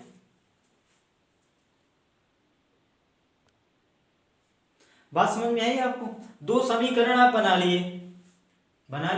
अब इन दोनों समीकरणों को हल कर लो। अपना टारगेट क्या था, टाइप 3 में हम लोग करने क्या वाले हैं, टाइप 3 में हम लोग रैखिक समीकरण बनाएंगे, बना लिया, फिर इनको हल करेंगे। अब इन दोनों को हल करेंगे मतलब x और y का वैल्यू निकालेंगे, और x और y का वैल्यू हुई तो दोनों संख्याएं माने, काम खत्म। तो इसी को आप थोड़ा ऐसे भी लिख सकते हो, =0। चलो इसको मान लो समीकरण को। अब इसको आप किसी भी विधि से करो, विलोपन प्रतिस्थापन। अब देखो, यहाँ x का गुणांक 1, यहाँ भी x का गुणांक, सीधा घटा दो। बात समझ में आई? कॉपी कर लो इसको कॉपी कर लो। कर लिया? इस वाली समीकरण को इसके नीचे लिखो,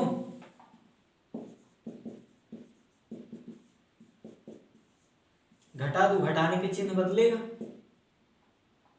ये कट जाएगा, ये प्लस ये माइनस घटेगा, 2y आएगा, और ये 26 आएगा।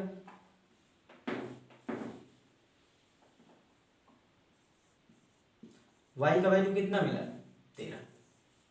अब इस y का वैल्यू समीकरण 1 में रख दो।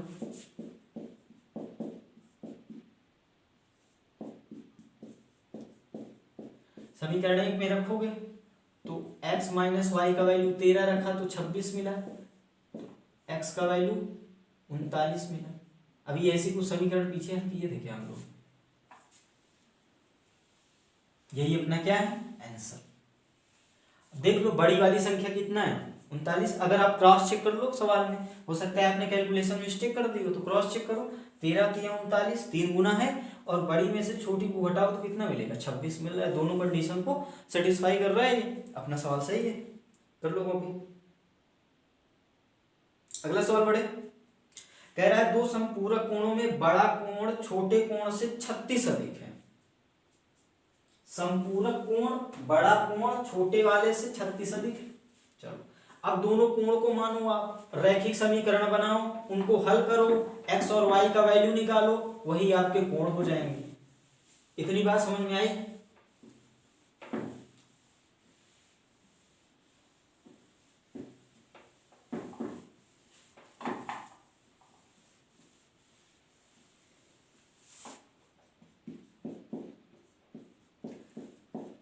जल्दी जल्दी करो। माना दोनों कोण x व y है, हम दो अननोन हैं, जो दो चर हैं x और y मान रहे हैं, और उनमें से हम मान लिए x बड़ा है y से। ये कोण है, ठीक है, डिग्री में कोण है। अब x अगर बड़ा है y से, और पहली कंडीशन क्या है, सवाल ही पढ़ो ध्यान से, तो कह रहा है दोनों संपूरक कोण है। संपूरक कोण आप जानते हो, दोनों कोणों का योग जो है 180 अंश होता है, तो उसको बोलते हैं हम लोग संपूरक। दूसरी कंडीशन क्या बोल रहा है कि जो बड़ा वाला कोण है कितना अधिक है, 36, तो वही बात हो गई, एक संख्या 12 है, दूसरी 2 है। अब हम जानते हैं कि ये वाली बड़ी है, तो अगर इसमें हम 10 जोड़ेंगे तभी तो ये बराबर होगा। तो हमेशा जोड़ा अगर जा रहा है तो छोटी वाली संख्या में जोड़ो। तो छोटा वाला कोण क्या है, y, तो y में जोड़ दो कितना, 36। चूंकि ये 36 अधिक है इससे, तो इसमें जोड़ दोगे तो ये दोनों बराबर हो जाएंगे। इस समीकरण को बना लो, तो x माइनस वाई बराबर 36। ये दो समीकरण मिल गए अपने को। अब इन दोनों को हल करके x और y का वैल्यू निकाल लो, वही अपना आंसर हो जाएगा। कैसे करते हैं समझ में आई। सबसे पहली बात क्या है, दोनों कोणों का को बोल रहा है वो संपूरक कोण है। संपूरक का मतलब क्या है, दोनों का योग 180 अंश है। ये कोण काहे में माने हम लोग, डिग्री में माने हैं, ठीक है, अंश में। अब दूसरी बात क्या कह रहा है कि एक जो बड़ा वाला कोण है छोटे वाले कोण से कितना अधिक है, 36। अब देखो किसमें जोड़ना है किसमें घटाना है, यहीं पे गलती करते हैं। तो इसके लिए क्या करें, आप कोई एक अंक से समझ लो। अगर ये चर से समझ में नहीं आ रहा तो अचर से समझ लो। एक कोई संख्या हमने 12 ले ली, दूसरी संख्या छोटी सी 2 ले ली। अब हम ये जानते हैं कि अगर ये 12 को इस 2 के बराबर करेंगे तो 2 में ही तो 10 जोड़ेंगे, जितना बड़ा है उतना 2 में जोड़ दो। तो उसी प्रकार इसमें जोड़ दिए। अब ये दो समीकरण हैं, अब इन दोनों समीकरणों को हल करना हम पीछे सीख चुके हैं। किसी भी विधि से आप इसको हल कर लो और यहां से आप x और y का वैल्यू निकाल लो, वही आपके क्या हो जाएंगे, कोण। चलो सॉल्व करो, अपने से x और y का वैल्यू निकालो। x और y का वैल्यू निकालो। तो क्या करें, जोड़ दो या घटा दो, दोनों से ही काम बन जाएगा, काम बन जाएगा अपना।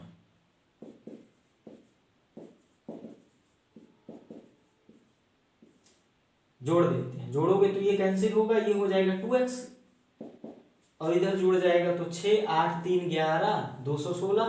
तो x का वैल्यू कितना मिला, 108 डिग्री में। अब x का वैल्यू किसी भी एक समीकरण में इसमें रख दो तो y का वैल्यू कितना मिल जाएगा, 180 माइनस 108।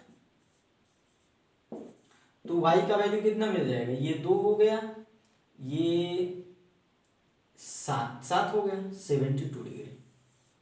अब क्रॉस चेक कर लो आप, इसका और इसका दोनों का योग 180 आ रहा है और ये वाला में अंतर कितना आ रहा है, 36। कर लो कौन।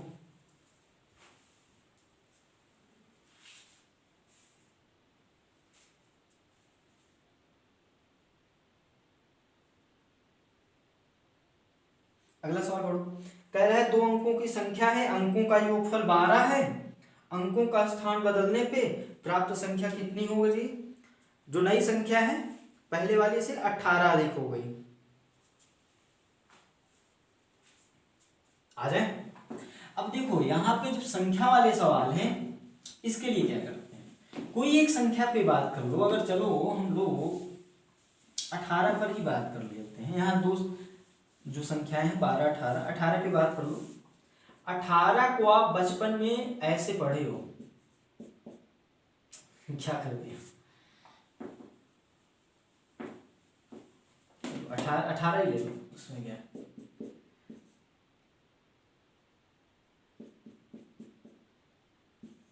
ये है इकाई वाला अंक और ये है दहाई वाला अंक। दहाई वाला अंक है 1, इकाई वाला अंक है 8, इतना तो पता है आपको। तो दहाई वाले अंक में 10 का गुणा करके इकाई वाले अंक को जोड़ देते हैं तो संख्या मिल जाती है। ठीक है, क्या किया हमने, दहाई वाले अंक में 10 का गुणा किया। जैसे मान लो यहाँ 28 होता तो क्या करते, दहाई वाला अंक 2 है तो उसमें 10 का गुणा करो और इकाई वाले अंक को जोड़ दो तो ऐसे संख्या मिलती है।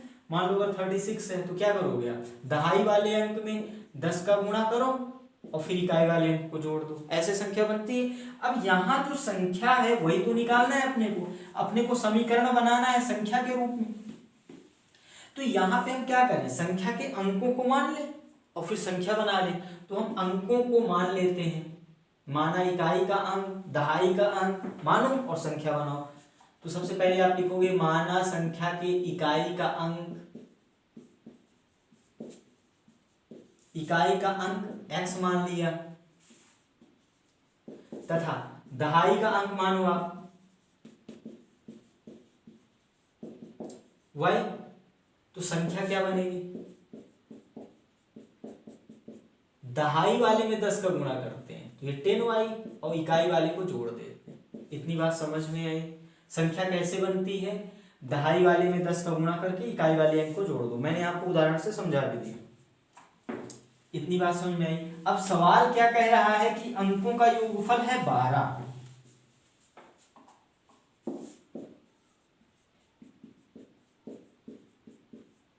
प्रश्नानुसार x प्लस वाई बराबर 12, दोनों अंकों का योगफल कितना है 12, सवाल कह रहा है। फिर क्या कह रहा है कि अंकों को बदल दिया जाए। जैसे भी हमने संख्या लिया 36, अब क्या कह रहा है अंकों को बदल दो, मतलब 6 को दहाई बना दो, 3 को इकाई बना दो, मतलब 63 कर दो।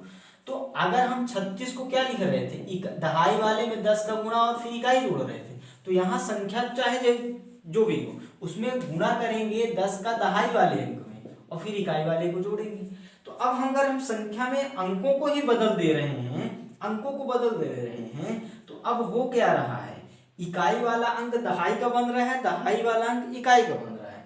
तो अब इकाई का अंक कितना मिल रहा है अपने को, इकाई का अंक अब मिल रहा है y। सवाल कह रहा है अंकों को बदल दिया, बदल दो, अब भी बदल दो। दहाई का अंक कितना हुआ,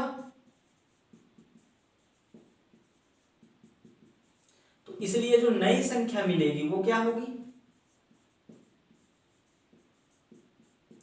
करना क्या है, दहाई वाले में 10 का गुणा करो और इकाई वाले को जोड़ दो, तो नई संख्या कितना मिली। ये बात समझ में आनी चाहिए आपको कि कोई भी संख्या है वो कैसे बनेगी, दहाई वाले अंक में 10 का गुणा करके इकाई वाला जोड़ दो।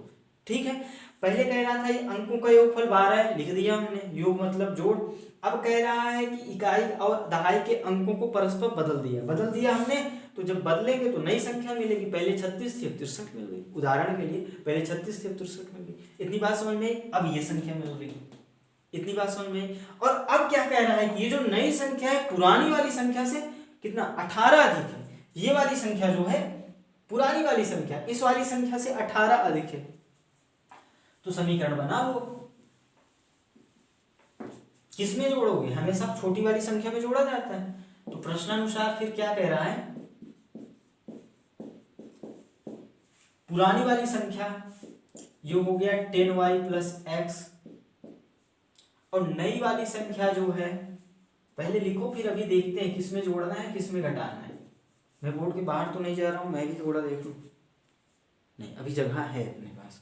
अब देखो कह रहा है जो नई संख्या है ना, मैं भी सवाल एक बार देख लूं, कह रहा है नई संख्या जो है वो अधिक है 18 से, नई संख्या पुरानी वाली से 18 अधिक है, ये अधिक है, ये वाली संख्या, नई वाली संख्या जो है ये वाली अधिक है, तो अधिक ये है तो छोटी वाली में जोड़ दो, छोटी ये है तो इसमें जोड़ दो 18, तो ये एक दूसरे के क्या हो जाए बराबर। अभी हमने बताया ना आपको वही वाला नियम चल रहा है, एक तरफ 2 है एक तरफ 8 है, 8 बड़ा है 2 से, ये बराबर कब हो जाएगा जब छोटी वाली संख्या में 6 जोड़ दोगे। तो जितना बड़ा हो छोटी वाली संख्या में जोड़ दो, अगर ये बड़ी है तो ये छोटी हो गई तो छोटी वाली में 18 जोड़ दो। अब इस समीकरण को हल करो यहाँ से, तो ये देखो ये 10y है ये x है, ये x उधर जाएगा घट जाएगा तो 9x होगा, ये 10y है उधर जाएगा माइनस का 10y होगा तो माइनस का 9y होगा, और ये 18 इधर ही रहने दो, है ना, पक्षांतरण तो जानते हो यार, 9 से भाग दे दो, या इस 2 को उधर ले जाओ क्योंकि इस वाले में उस साइड में है ना, तो -2 हो जाएगा। इसको समीकरण आप दो मान लो। अब 2 समीकरण हैं और 2 अज्ञात हैं, दोनों को हल करो, x y का वैल्यू निकालो तो आप संख्या बना लोगे। x और y का वैल्यू यहाँ रखो तो संख्या, आपका आंसर ये वाली संख्या, ये तो नई संख्या है, ये पुरानी संख्या आंसर है आपका ये। इतना कॉपी करो, कर लिए। अब यहाँ पे इसको सॉल्व कर लो, x plus Y is equal to 12 था, क्या करो जोड़ दो, जोड़ोगे तो ये y कट जाएगा, ये 2x हो जाएगा, और इधर जोड़ोगे तो 10 मिलेगा, तो x कितना मिल गया 5। अब x का वैल्यू आप इस समीकरण में रख दो या इस समीकरण में रख दो, तो y का वैल्यू कितना मिल गया, x का वैल्यू चलो इसमें रखते हैं, तो ये 5 रख दोगे घट जाएगा 7 5 12। बोर्ड से बाहर तो नहीं जा रहा हूं मैं,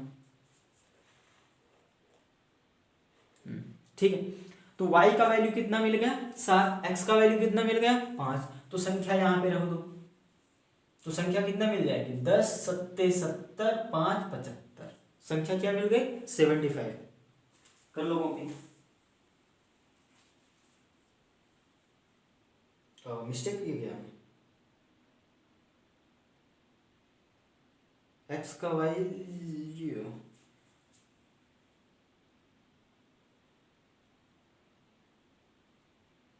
अंकों का योगफल 12 है। अंकों का स्थान बदलने से प्राप्त संख्या दी गई संख्या से 18 अधिक है। प्राप्त संख्या जो है 18 अधिक है, इसमें जोड़ दिया या तो सही किया। ये देख लो आप, ये उधर जाएगा तो सही है, ये उधर जाएगा सही है। अच्छा इसको अरे यार यहाँ गलती कर दी ना, इसको भी उधर ले गए थे हम, तो यहाँ माइनस आ गया और ये इधर जाएगा तो प्लस हो जाएगा। कैलकुलेशन मिस्टेक कर दी ना, इसीलिए अपना आंसर गलत आ रहा था।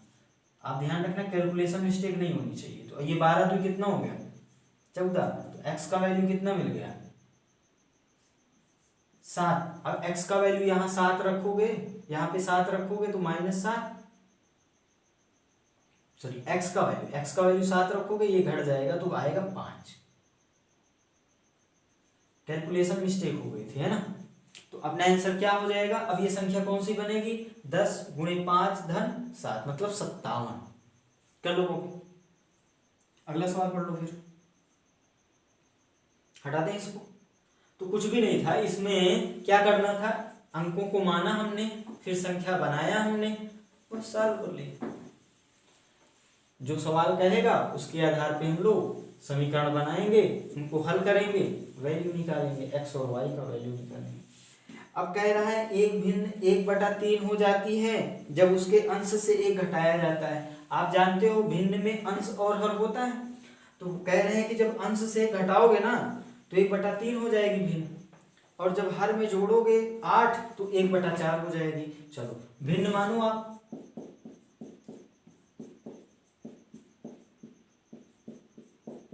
x बटा y। अंश क्या है x, हर क्या है y। तो अब यहां पे प्रश्नानुसार क्या बोल रहा है वो, प्रश्नानुसार अकॉर्डिंग टू द प्रश्न क्वेश्चन क्या बोल रहा है, अंश में अंश से घटाया जाता है, अंश था 1 घटा दिया। हर के बारे में नहीं कह रहा है इस वाले में, तो पढ़ा रहने दो। कितना हो जाता है 1/3। इसको सॉल्व करो, क्या मिलेगा यहाँ से, क्रॉस मल्टीप्लाई करो तो ये मिला 3x - 3 = y। 3x - 3, ध्यान रखना कैलकुलेशन मिस्टेक नहीं होनी चाहिए, कैलकुलेशन मिस्टेक हो जाता है सब काम गड़बड़ हो जाता है। 3x - y = 3, समीकरण 1। फिर क्या कह रहा है 1/4 हो जाती है भिन्न जब हर में 8 जोड़ दिया जाता है। चलो अगली कंडीशन क्या बोल रही है कि हर में 8 जोड़ रहे हो, जोड़ दो आप भी।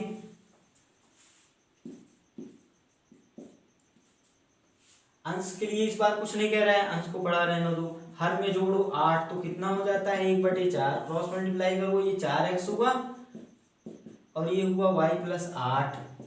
तो यहां से समीकरण क्या मिलेगा 4x - y = 8। समीकरण 2 हो गया। इन दोनों समीकरणों को हल करना है। देखो हम क्या करते हैं विलोपन विधि में, किसी एक चर के गुणांक को बराबर करते हैं। यहाँ पे y का गुणांक बराबर है, आपको बराबर करने की आवश्यकता नहीं है, दोनों समीकरणों को ऊपर नीचे लिखो। तो हमने लिखा 3x - y = 3, ज्यादा फास्ट तो नहीं चल रहा है।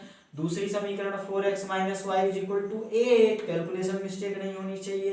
अब यहाँ पर घटाओगे तभी तो इसका चिन्ह बदलेगा, तभी तो ये प्लस माइनस कटेगा। तो घटा दो तो चिन्ह बदल जाएगा, ये प्लस माइनस है प्लस हो जाएगा, ये प्लस है माइनस, ये प्लस है माइनस, तो ये कट जाएगा, ये घटेगा और माइनस का x मिलेगा, और ये घटेगा माइनस का 5 मिलेगा। तो यहाँ से x का वैल्यू कितना मिला 5। अब ये x का वैल्यू किसी भी एक समीकरण में रखो आप, जो आसान लगे। इस x का वैल्यू चलो इसमें रख देते हैं 2 से, समीकरण 2 में रख दिया हमने। तो समीकरण 2 में x रखोगे तो y कितना मिल जाएगा, ये देखो 4 × 5 = 20 हो जाएगा, 4 × 5 = 20, उधर जाएगा -20 तो -12 + 12 हो जाएगा। तो y का वैल्यू कितना मिल गया 12। तो अपनी भिन्न क्या मिल गई 5/12, यही आंसर है। कर लो कॉपी। अगला सवाल पढ़ो। अब हम तीसरे टाइप तीसरा टाइप कंप्लीट कर लिया हमने। मतलब हम समीकरण कैसे बनाएंगे और उन समीकरणों को कैसे हल करेंगे आपने सीख लिया। संख्या का सवाल देखा, भिन्न का सवाल देखा, ठीक है, और अंकों का योगफल देखा आपने, कैसे करना है समझ में आ गया। अब हम लोग लास्ट टाइप पे आ चुके हैं अपने, और लास्ट टाइप में क्या होगा, हम लोग करने वाले हैं युगपत समीकरण जो दिया जाएगा क्वेश्चन में उसका ग्राफ खींचेंगे, और ग्राफ खींचने के बाद वो जो दो समीकरण हैं, हमने आपको पहले बताया कि ये जो रैखिक समीकरण है ये सरल रेखा को निरूपित करते हैं। अब अगर ये सरल रेखा को निरूपित करते हैं तो दो रेखाएं मिल जाएंगी अपने को, और एक अक्ष दे देगा सवाल में कहेगा एक्स अक्ष ले लो और ये दो रेखाएं ले लो, इनसे त्रिभुज बना लो और उसके शीर्ष पूछ लो। करना क्या अपने को ग्राफ खींचना है। हम लोग टाइप 4 पे पहुंच आए हैं, अपने लास्ट टाइप पे आ गए हैं हम लोग, है ना। इसमें क्या क्या करना है, एक तो ग्राफ खींचना है अपने को, दूसरी बात क्या करना है, एक्स अक्ष या फिर वाई अक्ष के साथ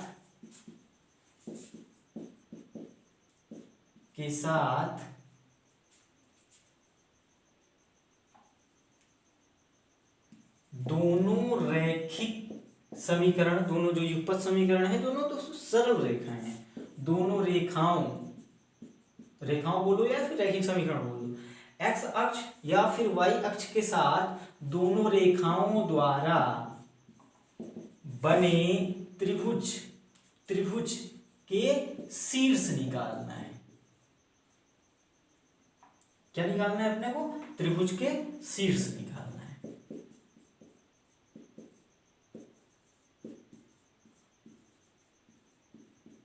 तो इस लास्ट टाइप जो है अपना चौथा, उसमें क्या करना है, अपने को युगपत समीकरण से ग्राफ खींचना है पहली बात। दूसरी बात, या तो एक्स अक्ष के साथ त्रिभुज जो बनेगा उसका शीर्ष, या वाई अक्ष के साथ त्रिभुज बनेगा उसका शीर्ष। आप जानते हो एक त्रिभुज के 3 शीर्ष होते हैं, तो वही शीर्ष को निकालने की बात कर रहे हो, ठीक है। अब देखो ये तो दो रेखाएं हो जाएंगी, जो दो युगपत समीकरण दिए जाएंगे अपने को वो दो रेखाओं को निरूपित करेंगे, और एक अगर हम एक्स अक्ष ले लेंगे तो ये वाला त्रिभुज बनेगा, इस तीनों त्रिभुज के शीर्ष निकाल लेंगे। और मान लो अगर वाई अक्ष ले रहा है तो एक रेखा ये रही होगी, एक रेखा ये रही होगी, तो ये त्रिभुज बनेगा, इसका शीर्ष निकाल लेंगे। समझ में आ गया ना क्या करना है, आप इतना लिख लो, फिर हम लोग क्वेश्चन।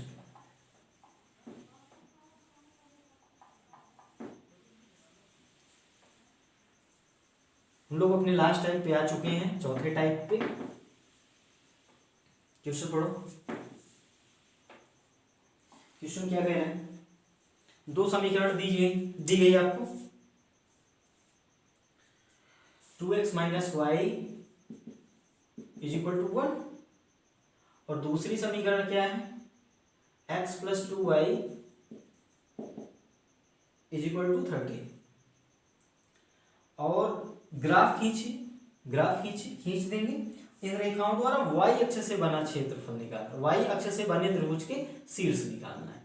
देख लिया, मैंने कहा था x अक्ष बोलेगा या y अक्ष बोलेगा, तो क्या करना है आपको, ग्राफ खींचना है और y अक्ष के साथ बनने वाले त्रिभुज के शीर्ष निकालने हैं।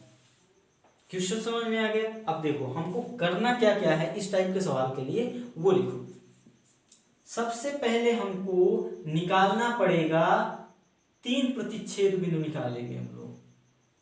क्या करेंगे, 3 प्रतिच्छेद बिंदु, हर एक समीकरण के लिए 3 प्रतिच्छेद बिंदु निकालेंगे, हर एक समीकरण या फिर हर एक रेखा के लिए, क्योंकि ये जो रैखिक समीकरण है ये एक रेखा को निरूपित करता है। इतनी क्लियर बात है।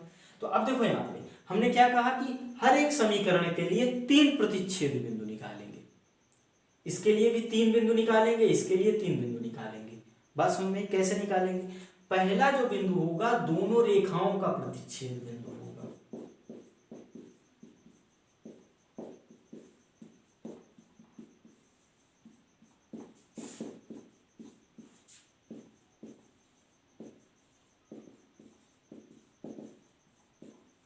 हम लोग इस टाइप के सवाल करने के लिए क्या करेंगे, 3 प्रतिच्छेद बिंदु निकालेंगे। तो पहला जो प्रतिच्छेद बिंदु होगा क्या होगा, वो दोनों रेखाओं का प्रतिच्छेद बिंदु होगा।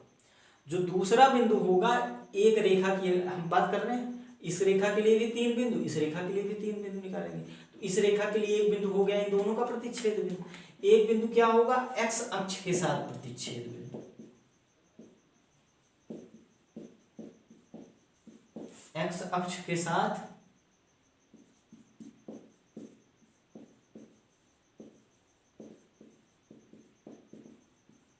दूसरा क्या होगा, वाई अक्ष के साथ प्रतिच्छेद बिंदु। बात समझ में आई। हम 3 बिंदु निकालेंगे, हर एक समीकरण के लिए 3 बिंदु निकालेंगे। तीनों बिंदु होंगे प्रतिच्छेद बिंदु। किसके किसके साथ होंगे, एक तो होगा इन दोनों रेखाओं के साथ, एक होगा एक्स अक्ष के साथ, एक होगा वाई अक्ष के साथ। बात समझ में आ गई। आ जाते हैं, ये होता है एक्स अक्ष, ये होता है वाई अक्ष। अब हम ये जानते हैं कि एक्स अक्ष पर अगर कोई बिंदु है, कोई भी बिंदु है, तो उसकी कोटि कितनी होगी, 0।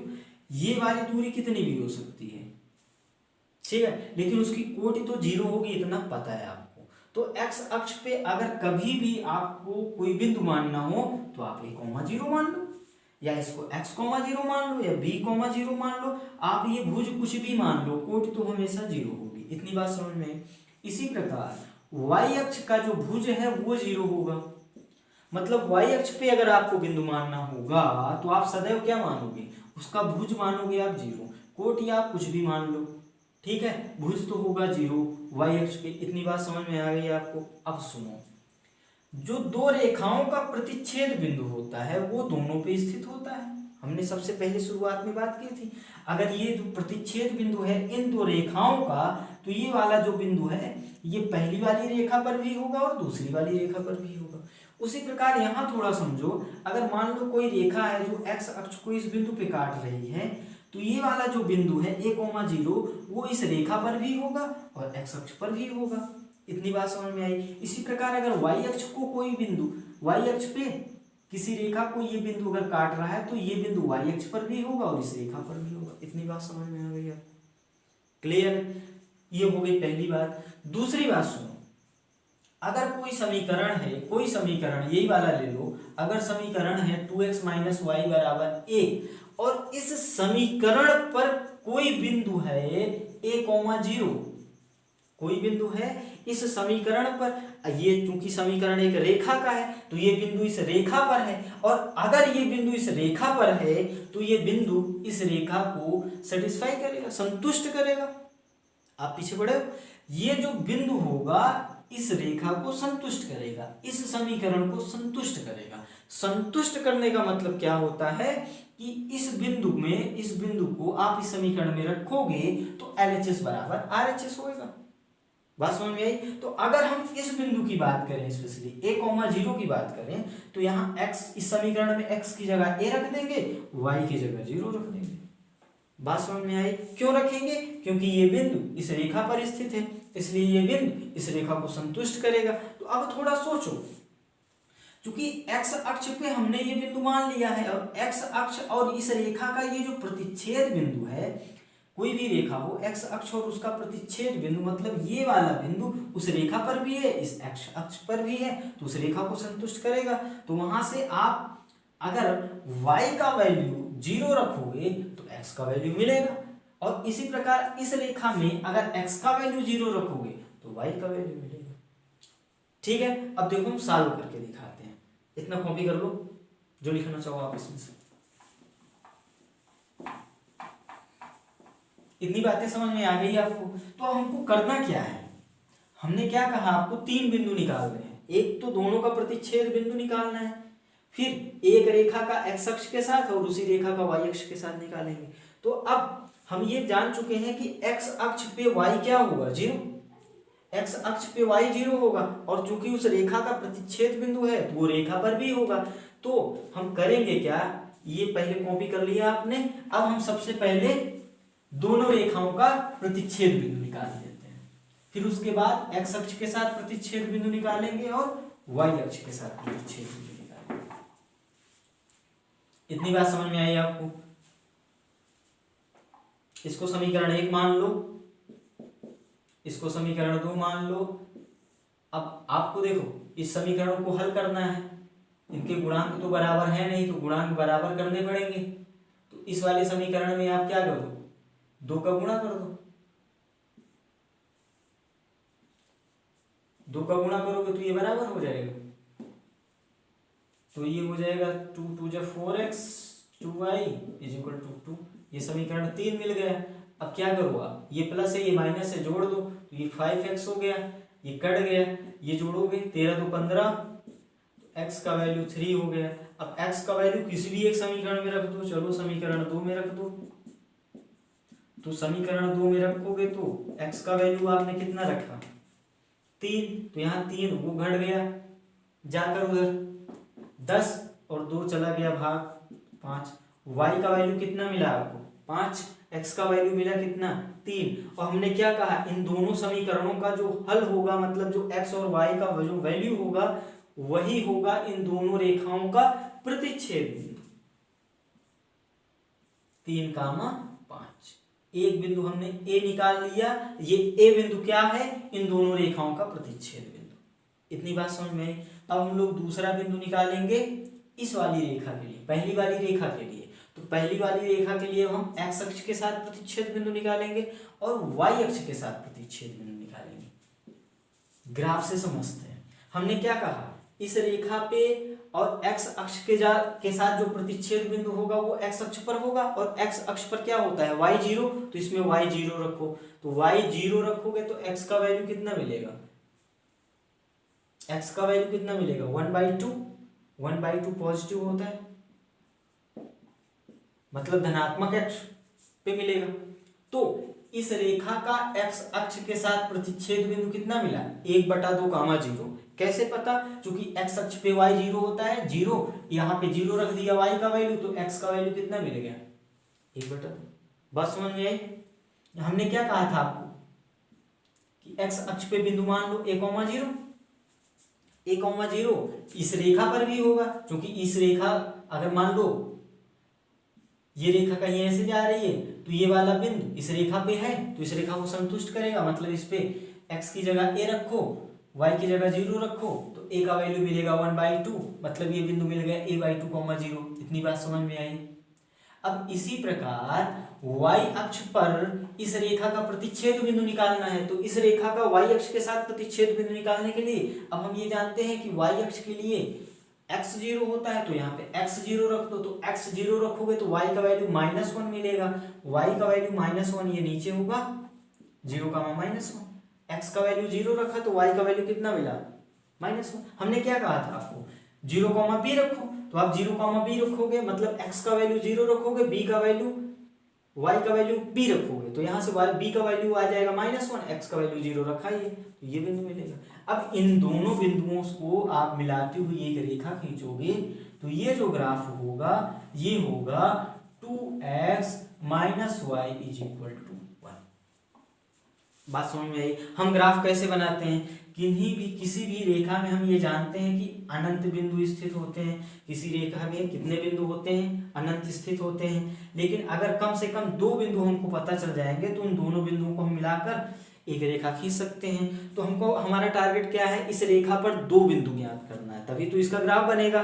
इस रेखा का ग्राफ बनाने के लिए हमको 2 बिंदु चाहिए, तो उन दोनों बिंदु को हम कौन से बिंदु ले लेंगे, एक x अक्ष वाला ले लेंगे, एक y अक्ष वाला ले लेंगे। क्यों, क्योंकि ये निकालना आसान है। x अक्ष वाले बिंदु को पता करने के लिए इस समीकरण में y का वैल्यू 0 रख देंगे, x का वैल्यू मिल जाएगा, वो बिंदु मिल गया। इसी प्रकार y वाले बिंदु को y अक्ष पे बिंदु पता करने के लिए x का वैल्यू 0 रखो, y मिल जाएगा। इतनी बात समझ में आई। तो ये जो ग्राफ है ये किसका है, 2x - y का। इतना क्लियर है। अब इसी प्रकार इस वाले रेखा के लिए भी लिखो आप, इस वाले रेखा के लिए भी हम 3 बिंदु निकालेंगे। एक तो प्रतिच्छेद बिंदु, ये एक पता चली गया, एक क्या x अक्ष के साथ और y अक्ष के साथ प्रतिच्छेद बिंदु। तो x अक्ष के साथ प्रतिच्छेद बिंदु निकालने के लिए x अक्ष पे y0 होता है, तो y0 रखोगे तो x का वैल्यू 13 मिल गया, 13 सही है ना। यही समीकरण थी, दूसरी वाली यही वाली थी। तो अब यहाँ x अक्ष पे y0 होता है, तो जैसे y0 रखोगे x का वैल्यू 13 मिल जाएगा। 13 1/2 से बड़ा होगा ना 13, मतलब इसके इस साइड में कहीं मिलेगा अपने को 13,0, y तो 0 हो गया ना। अब इसी प्रकार इस रेखा का y अक्ष वाला बिंदु पता करने के लिए x 0 रखो, तो x जैसे 0 रखोगे y कितना मिलेगा 13/2, और धन का मिल रहा है मतलब ऊपर मिलेगा 13/2, 0। ये दोनों रेखाओं, इन दोनों बिंदुओं को मिला दो तो ये रेखा मिल जाएगी। कौन सी रेखा?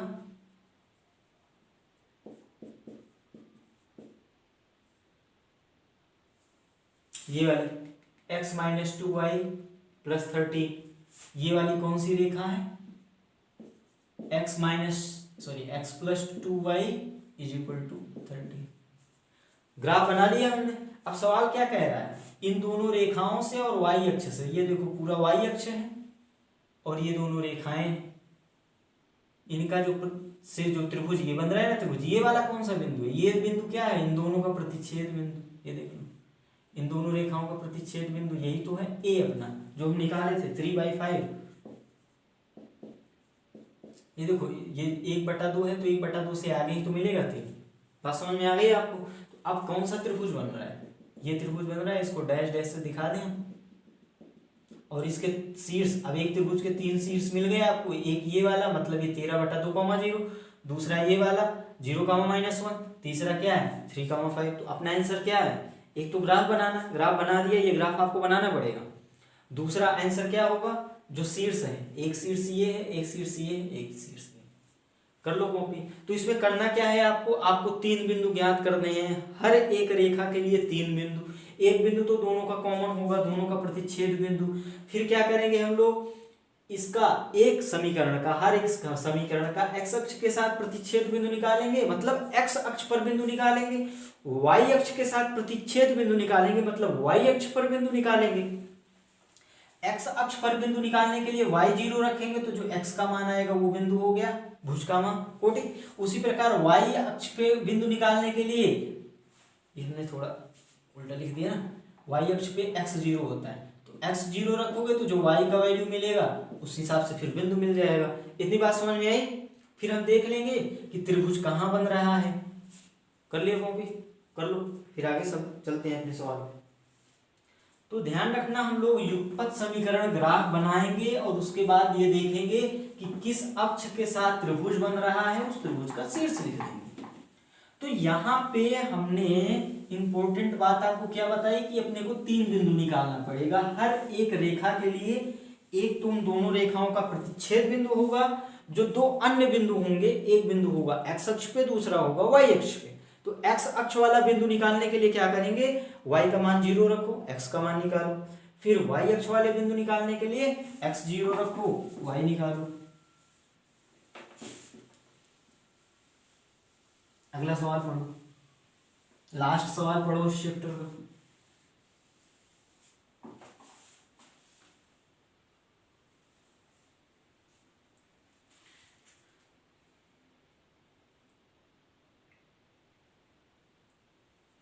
रैखिक युगपत समीकरण 4x - 5y =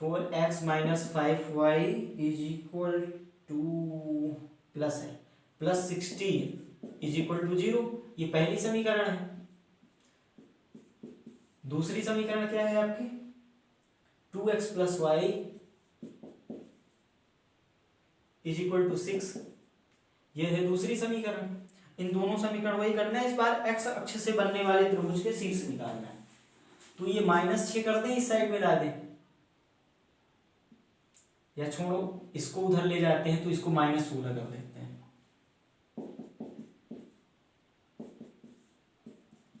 अब इन दोनों हम क्या करें? सबसे पहले आपको मिलेगा युगपत समीकरण, कहेगा ग्राफ बनाओ, बनने वाले त्रिभुज के शीर्ष बताओ। तो सबसे पहले आप सोचोगे क्या करें, फिर ये मेरे शब्द आपकी कानों में गूंजेंगे, आपको याद आएगा क्या करना है। 3 बिंदु निकालना है, हर एक रेखा के लिए 3 बिंदु निकालना है। एक बिंदु होगा प्रतिच्छेद बिंदु, दूसरा बिंदु होगा x अक्ष पे, तीसरा बिंदु होगा y अक्ष पे। तो सबसे पहले प्रतिच्छेद बिंदु निकालें। प्रतिच्छेद बिंदु क्या होगा? इन समीकरणों का हल ही प्रतिच्छेद बिंदु होगा। इन समीकरणों को हल करना जानते हैं हम लोग, विलोपन विधि से हल करें। इस वाले समीकरण में 5 का गुणा कर दें तो ये हो जाएगा 10x + 5y = 30। क्यों किया हमने? क्योंकि ये 5 गुणांक हो जाए बराबर, और इस वाली समीकरण को लिख दो। आप चाहते तो इसमें 2 का गुणा करते तो x वाला पद क्या होता? बराबर हो जाता गुणांक। तो ये है -5y is equal to minus का 16, 5 का गुणा सभी में करना है, ये है समीकरण एक। क्या करो, जोड़ दो तो ये हो गया 14x, ये जोड़ोगे तो वास्तव में घट जाएगा, प्लस का मिलेगा 14। सही कह रहा हूं मैं, 6 4 10 1 1 2 1 3, तो x बराबर मिला 1। बात समझ में आ रही है ना। तो अब x का वैल्यू किसी भी एक समीकरण में डालो, यहाँ कहीं भी डाल दो। तो इसमें डालें x का वैल्यू 1, तो y का वैल्यू यहाँ पे लिख दो समीकरण 1 से। समीकरण 1 से क्या मिलेगा, x का वैल्यू रखो, 1x का वैल्यू रखोगे, 1 तो ये इधर जाएगा, 1 घटेगा, माइनस का 1 जाके इधर क्या होगा, इधर प्लस है तो इधर माइनस हो जाएगा, माइनस 17 आ गया तो आने दो। अच्छा 4 है तो -4 हो जाएगा, -20 हो जाएगा, तो -20 हो जाएगा, तो प्लस का 4 मिल जाएगा, y का वैल्यू +4 मिल गया ना। अब क्या करेंगे हम लोग, अब हम लोग ग्राफ बनाएंगे, उसके लिए हम लोग अक्ष बनाएं। ये हुआ x अक्ष, ये हुआ y अक्ष। अब हम इस वाली रेखा के लिए, पहली वाली रेखा के लिए x अक्ष पे बिंदु पता करो। अब x अक्ष पे या तो धनात्मक वाले में होगा या तो ऋणात्मक वाले में होगा। y का वैल्यू 0 रखो, चूंकि x अक्ष के प्रत्येक बिंदु पे y क्या होगा, 0। y 0 जिसे रखोगे x का वैल्यू -4 मिलेगा। इसको 0 रखोगे तो x का वैल्यू -4 इस साइड में होता है, तो ये बिंदु मिला -4, 0। आपको ये चीजें लिखनी पड़ेगी, आपको ये चीजों जो आप कर रहे हो वो लिखना पड़ेगा, क्योंकि आप बोर्ड का पेपर दे रहे हो है ना, वो वहाँ पे लिखना पड़ेगा।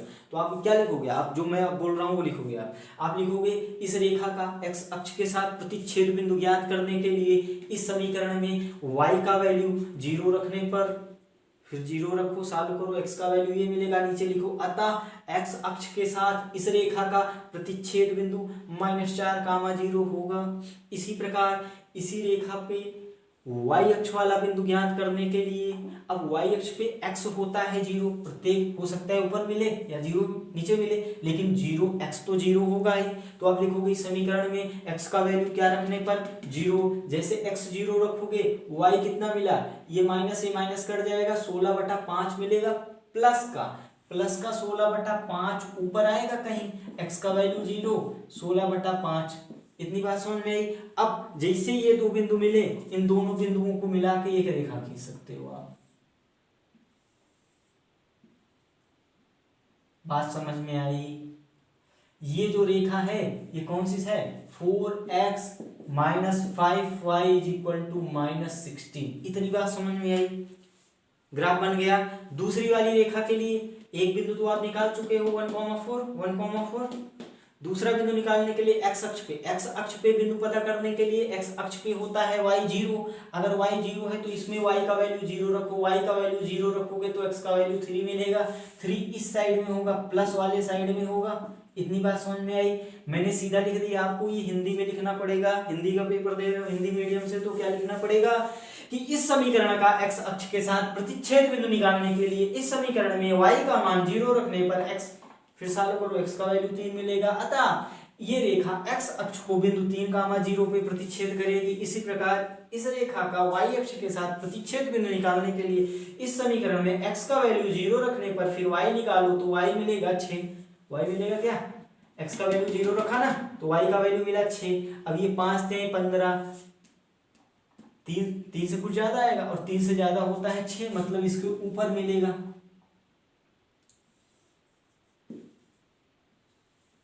कितना मिला, x का वैल्यू 0 रखा, y का वैल्यू 6 मिला, तो 0,6। अब हम जानते हैं, क्या जानते हैं, आप तो कुछ नहीं जानते, हम ही जानते हैं, जो जानते हैं। ये क्या मिला था, 0,16/5, ये वाला। अब हमने क्या कहा आपको कि इन दोनों बिंदुओं को मिलाओगे तो क्या मिल जाएगी आपको, रेखा, या फिर ये समीकरण कौन सा, रैखिक। ये कौन सा बिंदु मिला, 0,6। और ये रेखा कौन सी है,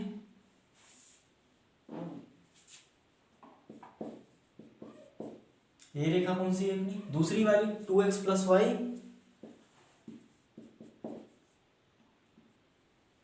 = 6। ग्राफ बना लिया। अब देखो, अगर x अक्ष के साथ बिंदु बोलता, अब देखो इन दोनों का प्रतिच्छेद बिंदु लिख दो। ये रेखा एक दूसरे को इस बिंदु पे काट रही है ना, ये अपना बिंदु है 1,4।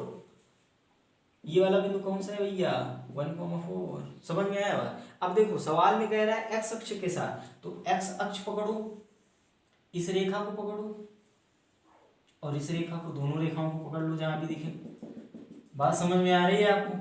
ये वाला त्रिभुज बन रहा है तो इसके शीर्ष बता दो आप, 1,4 -4,0 और ये 3,0, यही आपका आंसर। अगर सवाल कहता भैया जी वाई अक्ष वाले त्रिभुज, जो वाई अक्ष के साथ त्रिभुज बना रहा है, तो वाई अक्ष को पकड़ो, ये वाई अक्ष, ये रेखा और ये रेखा, तो आपको ये 3 बिंदु मिलते, त्रिभुज जो बनता है ये शीर्ष मिलते, तब आपका आंसर होता 0,6, 0,16/5 और 1,4।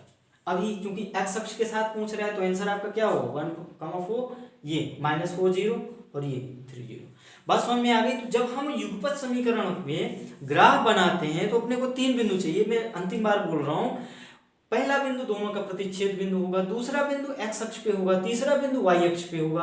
अब एक्स अक्ष पे बिंदु पता करने के लिए वाई का वैल्यू 0 रखो, वाई अक्ष पे पता करने के लिए एक्स का 0। कितना सिंपल है। दो बिंदुओं को मिला के आप रेखा खींच दो, फिर देख लो किस त्रिभुज किसके साथ, एक्स अक्ष के साथ या वाई अक्ष के साथ, किसके साथ त्रिभुज बनाने को बोल रहा है। यहाँ पे एक्स अक्ष के साथ बोले तो एक्स अक्ष के साथ बनाओ, वाई अक्ष के साथ बोले तो वाई अक्ष के साथ बनाओ, और त्रिभुज के शीर्ष आप जानते ही हो। तो कर लो कॉपी, आपका चैप्टर समाप्त होता है। मिलते हैं अगले चैप्टर।